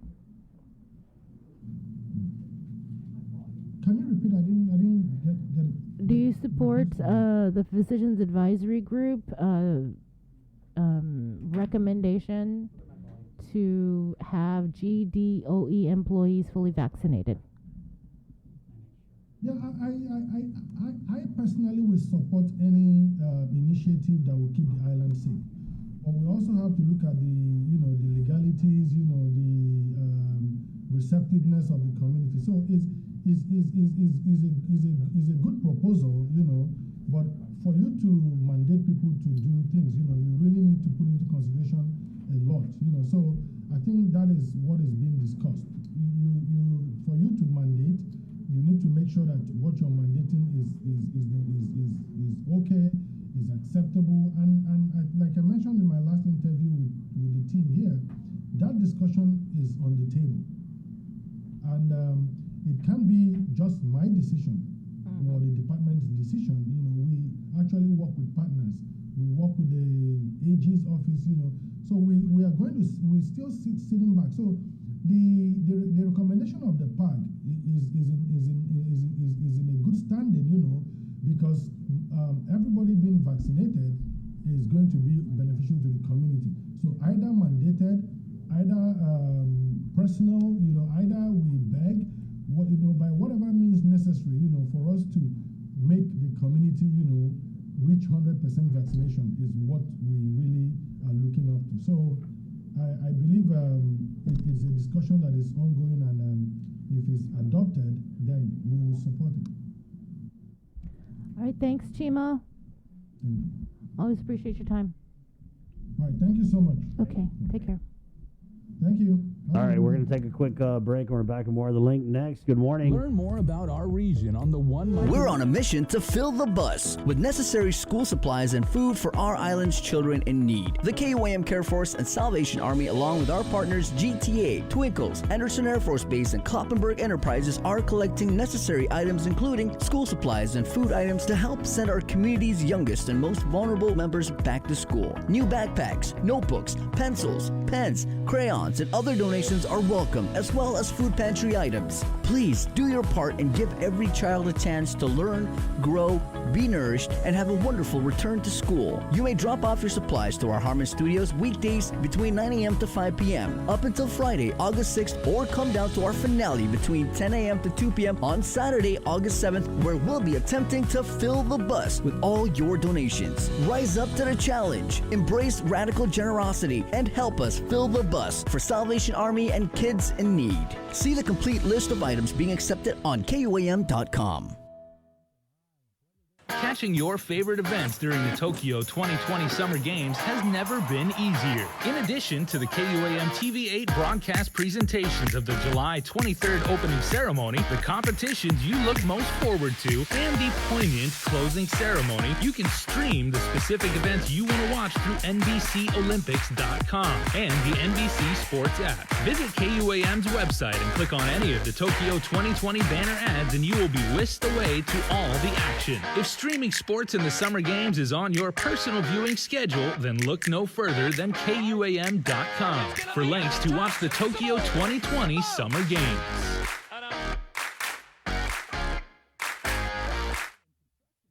Do you feel like you're missing out on something? Make life more rewarding with Pacific Points. Earn and redeem points for bill rebates and free load at IT&E, discounts on fuel at Shell, vouchers at Foodies, and United Mileage Plus miles. You can even pay with Pacific Points at IT&E, Shell, and Foodies. Pacific Points. Do more, get more. June makes the best malasadas in Hawaii, a fact not lost on Daryl, whose brother Byron is cooking the onaga he caught at his secret fishing spot with his girlfriend Malia, who used to work for the Shave Ice Guy, whose second cousin Vince drives the school bus ridden by Calais, whose auntie makes the best malasadas in Hawaii. Everything here is connected, and with the new First Hawaiian Bank mobile app, you can stay just as connected to your finances, and it all starts with yes. GU Self-Storage, conveniently located near the Harmon McDonald's. We offer affordable rates, online payments, and auto bill pay for your convenience. Plus gate access daily from 6 a.m. to 9 p.m. Call us today at 648-7867 for more information.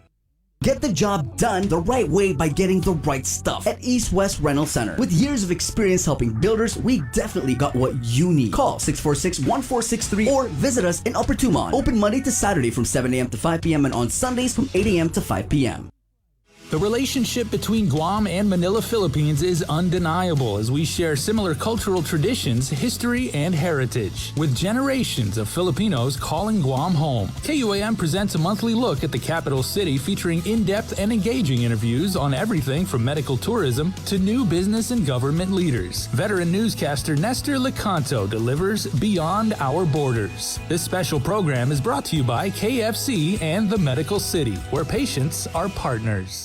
Looking for TV schedules, upcoming sports, or special presentations, or what you may have missed over the busy week you had? Well, look no further than KUAM Digital Digest. This weekly emailed newsletter puts all kinds of information in the hands of subscribers each and every week. Just subscribe and we will make sure you keep up with your favorites and stay informed and entertained throughout it all. Go to KUAM.com, click on the newsletter tab, give us your email address, and you are all set. Brought to you in digital partnership with King's Restaurant and Ruby Tuesday Guam. It's the KUAM Digital Digest, your weekly guide to the latest information and best entertainment on the stations and platforms of KUAM.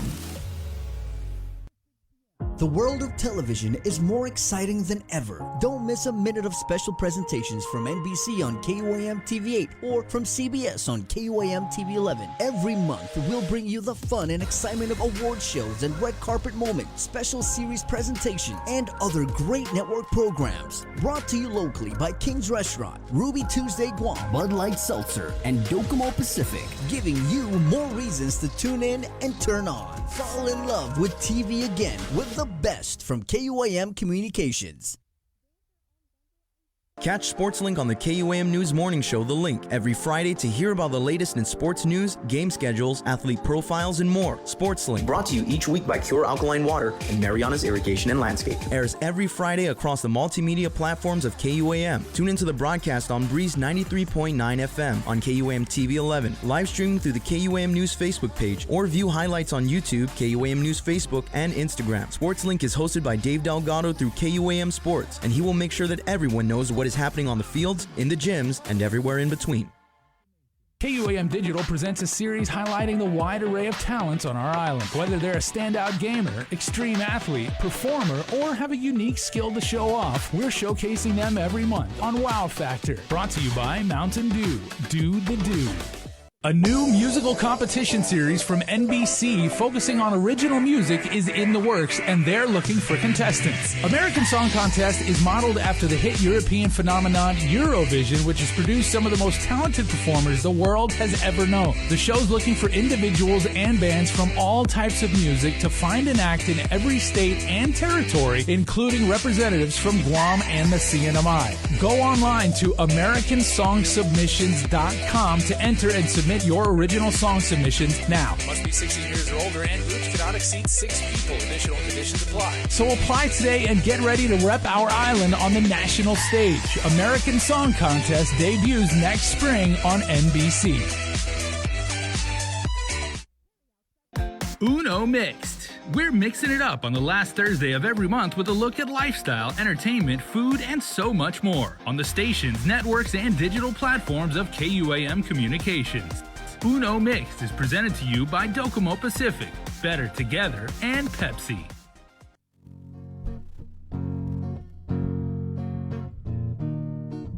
Off it, everybody. Welcome back to The Link. As we wind down our show, we're going to actually ramp things back up before we say goodbye. We've got Consolidated Commission on Utilities member Simon Sanchez joining us in the Zoom room. Good morning, Simon. Good morning, Sabrina. Good morning, Chris, Jason. Good morning to your wonderful audience. Yeah, it's a gloomy day up here. Yeah, we wanted to bring you in because we did have Senator Clint Rogel on earlier talking about KEPCO, the solar farm project, and wanted to give you the opportunity to respond because he did say a lot of things about KEPCO. Yeah, I mean, obviously we don't agree with Senator Rogel on many things, but the part that concerns me is when he is inaccurate. And I didn't hear all of the interview, but I heard much of it. But let's talk about the most important piece. First off, KEPCO and Samsung, large multinational companies, they have an obligation to all the people of Guam right now to clean up the mess at the solar farm that they're building on behalf of the Guam Power Authority and its ratepayers. That solar farm is going to help us reduce our power prices. It's going to help us reduce the amount of oil that we burn, but that's not an excuse for the way they built the facility that they're building now, that they did not have, apparently, from what I heard in your earlier stories, they did not have the ponding bases. They did not complete the work that they were supposed to do when they are building the solar farm. The solar farm is very much along the way. We're hoping to get power from it by the end of the year to start reducing power bills. But it's inexcusable what happened at Marbo.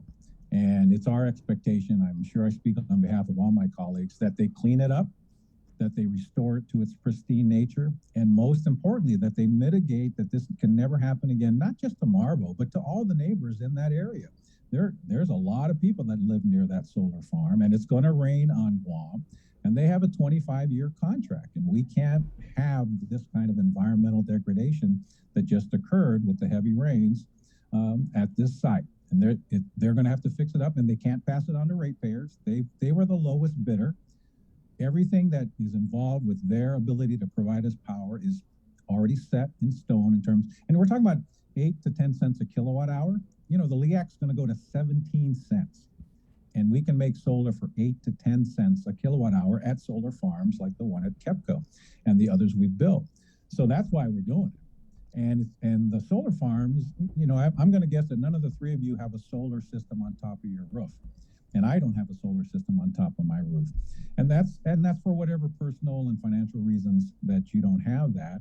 And so at GPA, we have an obligation to all the thousands of ratepayers, which is about 95% of our ratepayers, who don't have solar, that we want them to participate in the savings and the environmental benefits of going to solar.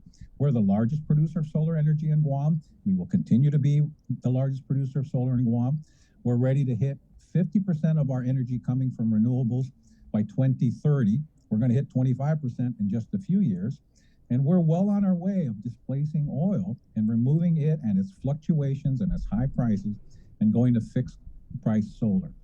And that's what we're doing with the solar farms that we're building. It's much cheaper than buying solar energy from someone's rooftop. Right now, Senator Rangel would prefer that the ratepayers of GPA pay 27 cents a kilowatt hour for solar energy coming from 2,500 ratepayers, instead of us building our own solar farms at 10 to 11 cents a kilowatt hour. I mean, if you can make your own solar energy for 10 to 11 cents, why would you pay 27 cents? And so he's pretty misleading when he talks about, why did we oppose the issue with DOE? It's not because we don't want them to go solar. In fact, we're helping them now design their solar purchase agreements, their bids, because they're not good at it. But we want them to pay, we want GPA ratepayers to pay a fair price for the solar energy that they obtain from others. And if you can get it for 11 cents, why would you pay 27 cents? Yet Senator Rangel wants the ratepayers of Guam to pay 27 cents. And the sad part about that is the solar companies on Guam, and you've heard about the no money down and all the controversy that occurred where people were very upset with these long-term leases. If you get your own solar system, you can get your money back in 5 to 7 years.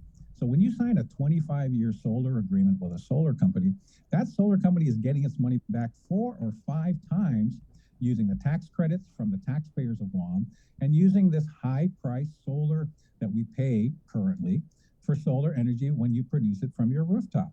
He's fronting for these solar companies that are not passing on these savings to the individuals. We're only getting like 2 or 3 applications a month now for solar. Where's the avalanche of ratepayers that want to go solar? Senator Rangel doesn't even have solar on his own roofs. And so, that's why we will continue to pursue these solar farms, because it's cheaper. It's cheaper than oil. And, Senator Rangel just reminds me of the days, maybe you were all too young, but when Senator Parkinson was saying the same stuff he was, how can you raise the price of power when oil goes up? And it led GPA to default on a bond because he wouldn't allow rate increases. And it led the federal government to create a federal law to bail out GPA and create an independent PUC to oversee rates so that senators like Rangel or Parkinson don't do to the ratepayers what happened in the 80s and 90s with the load shedding blues and the inability of GPA to solve problems. And so, that's where, we're just going to disagree with Senator Rangel and his whole characterization. GPA is moving towards renewable energy faster than anybody. And we're going to hold our contractor next door to us. I'm up here at Fidian. Our contractor, KEPCO and Samsung, we're going to hold them accountable for the environmental damage that they created. They have to fix it. And they have to fix it at their own cost. And they won't be able to turn on their solar farm until they make EPA happy, US EPA happy, DPW happy. And if they don't turn on that solar farm, we don't pay them. So they have every incentive to fix the mess that they created on Marbo, and we're all watching how they're going to address it. This is why we go to public-private partnerships. We've pushed the risk onto our private partners, but we must hold them responsible and accountable. And what happened with the way they constructed the solar farm is unacceptable, and they're going to have to fix it. But I just wish Senator Rangel would work with us together. I mean, when he says KEPCO blew up Cabbage 3 and 4, where's his proof? He has no proof of that. We got $120 million in insurance proceeds. If the insurance companies thought someone was at fault, they wouldn't have paid us and they would have gone after somebody. And they haven't. So he's got, just because they happen to be running a generator that was built 30 or 40 years ago, and they're the last ones to show up and run it, doesn't mean that they were responsible for that explosion. And it's irresponsible for him to accuse him of that when he asked him for the proof. And he can't find any, right? And the blessing is we ended up getting money for generators we were going to retire anyway, and we're using that $120 million to reduce the cost of the new generator that we're building. And the combination of the new generator and the solar farms we're building will allow us to eliminate 1 million barrels of fuel a year. That's $70 million in today's prices. And that's how you reduce power bills responsibly. And that's what we're trying to do. And it's just unfortunate that Senator Rogel wants, I mean, for him to suggest that the PUC and GPA should ignore rising fuel prices, I mean, that's just ridiculous. He's not ignorant, but that's got to be the dumbest thing I've heard. And it reminds me of the days when Senator Parkin says, don't raise power bills, even though the cost of oil has gone up. Our job is to stop using so much oil, and that's why we're building the solar farms, and that's why we're building the new generator in Dededo, to eliminate 1 million barrels a year of oil that we're burning today, and to save ratepayers $70 million. If he's got a better solution, I invite him to come join us, but rather than just to attack us. But please don't misrepresent the truth. KEPCO is not responsible for that explosion, and he needs to acknowledge that the tax subsidies from the tax credits that are available to folks that put solar on their roof, and the subsidies from GPA ratepayers, who he wants to pay 27 cents a kilowatt hour when we can make 11 cents, we can make it for much less at 11 cents. He wants GPA ratepayers to still spend that money on rooftop solar. And rooftop solar at the rate that it's being put on rooftops, 5-6 a month, it's going to be 500 years before we get them on all the rooftops. And you can't put rooftop solar on a hotel. It's not going to give them enough power. So he's just being unrealistic or ignorant. He's not an engineer. And he's ignoring the expertise of longtime experts at the Guam Power Authority, homegrown experts like you and me. They live here, they raise their kids here. They are just as motivated to reduce the power bill as anybody else. And they've got a plan now that will get us to 50% renewables by 2030. Speaker Ben Pangilinan and I worked on a bill in 2008. He wanted us to get to 25% by 2035. We're going to double that 5 years early. That's when you rely on professionals who know what they're doing with the power system to do it responsibly and reliably, and not politicians who want to ignore the rising cost of fuel, who want to pay more for solar energy off of rooftops when we can make it cheaper, and just raise the price of power to ratepayers. And that's where we disagree with Senator Rogel. And you know, the irony of this, he doesn't even have a solar system on his own house. So here he is yelling at GPA for putting up solar, and yelling that it wants GPA ratepayers to overpay for solar when we can make it cheaper ourselves. And that's just irresponsible and too expensive for ratepayers. And I just wish he would listen to the experts. He's been in office 3 years. He has no background in power, no background in infrastructure, and yet now he's an instant expert. And what he's proposing would be worse for the people of Guam, would be more expensive for the people of Guam. And it shows how little he knows about generating power in an isolated grid and bringing on renewables in a responsible way and lowering our carbon footprint and burning less fuel, less oil. And that's what's going to save power bills for our people. And that's what GPA is doing. And we just ask, you can disagree with us, but get out of the way. We're going to lower the cost of power for ratepayers. We're going to hold our contractor in Marble responsible, and any contractor, even the new generator in Dededo. We had a comment. Meet all the requirements. In your side, Rosemary comments in, wasn't your agency also responsible to inspect their work regularly? Talking about the solar farm, was there any responsibility on the part of GPA to kind of go up there and look around and make sure everything was on the up and up? I mean, there's general responsibility to observe how the contractor's progressing, but ultimately the construction permit was given to Samsung and KEPCO, and they're responsible to the community, to Public Works, to GEPA, to US EPA. You know, we're not here to watch them build it. This is a public-private partnership in which we expect the private sector to follow the rules. And we're not there to watch them. We're there to hold them accountable for their outcomes. And they need to clean that up. And believe me, I heard your earlier interviews. It sounds like the rest of the government of Guam is following up. US EPA is going to be on their case. But they're the responsible party. That's the logic of public-private partnerships. You shift the risk to the private sector because they can do things faster than government and cheaper. The result is a bid for 8 to 10 cents a kilowatt hour from the private sector. But while they construct that solution, they need to follow all the requirements. And there are other government agencies besides GPA that need to hold them accountable to their construction permit, to their environmental permits. It's a group effort to do that. And GPA, we're not happy. There's no question about that. We're very unhappy with what's going on. And we're going to expect them to meet all the requirements. But when it comes to enforcement, the best enforcers are going to be DPW, and Guam EPA and US EPA, and we'll support whatever they do, but the burden is all on that private contractor, Samsung and KEPCO. They're large companies, they produce power for people around the world, and they have to fix the problem that they've created. While doing a good thing for the people of Guam on one hand, it can't be at the expense of the environment, and they messed up, and they need to fix it. Thank you, Simon. All right, thanks for the time. You guys have a great Right show, on. and any other questions? And Senator Rangel, please work with us. We can do far more together than just casting aspersions at each other, and be accurate. Some of the stuff you're saying is totally inaccurate, or at least provide proof. If you knew KEPCO blew up the generators, show Sabrina and KUAM the proof, because I know we can't. And if he thinks we should pay more for solar energy by buying it from solar rooftops when we can make it for less than half the price, why would you want ratepayers to pay more for solar than they have to? Doesn't make sense to us. Thank you, Simon. Thanks, Simon. All right. Have a good day. Thank There you go. CCU member Simon Sanchez, in response to GPA oversight, Senator Clint Ragel's comments this morning. Very fiery comments on both sides. I like it. I love it, actually. I'm just glad to get, both sides. Of course. Yeah, it's good. It's 10:03 Tuesday, August 3rd. Guys, it's been a great show. Okay. But we're not done yet. Yeah, I've been getting a lot of DMs and everything. People are asking, when is the Simone Biles balance beam performance? It's going to be 6:50 tonight, Guam time and everything. So if you guys want to watch it, you can stream it live on NBCOlympics.com. All right. Thank you for that, Jay. 6:50, you catch Simone Biles.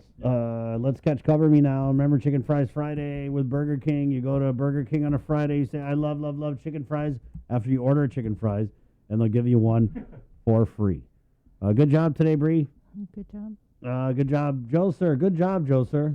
I can't Jason. believe it's already 10. I was like, it just seemed like a few minutes ago we came in and we started at 6. I know, it's crazy, huh? Time flies when you're having fun and informing the people. It's 10:04. Cover Me again, brought to you by Docomo Pacific and Burger King. This has been another episode of The Link. My name's Chris. I'm Sabrina. I'm Jason. Have a good day, guys. Está. Adios. Bye.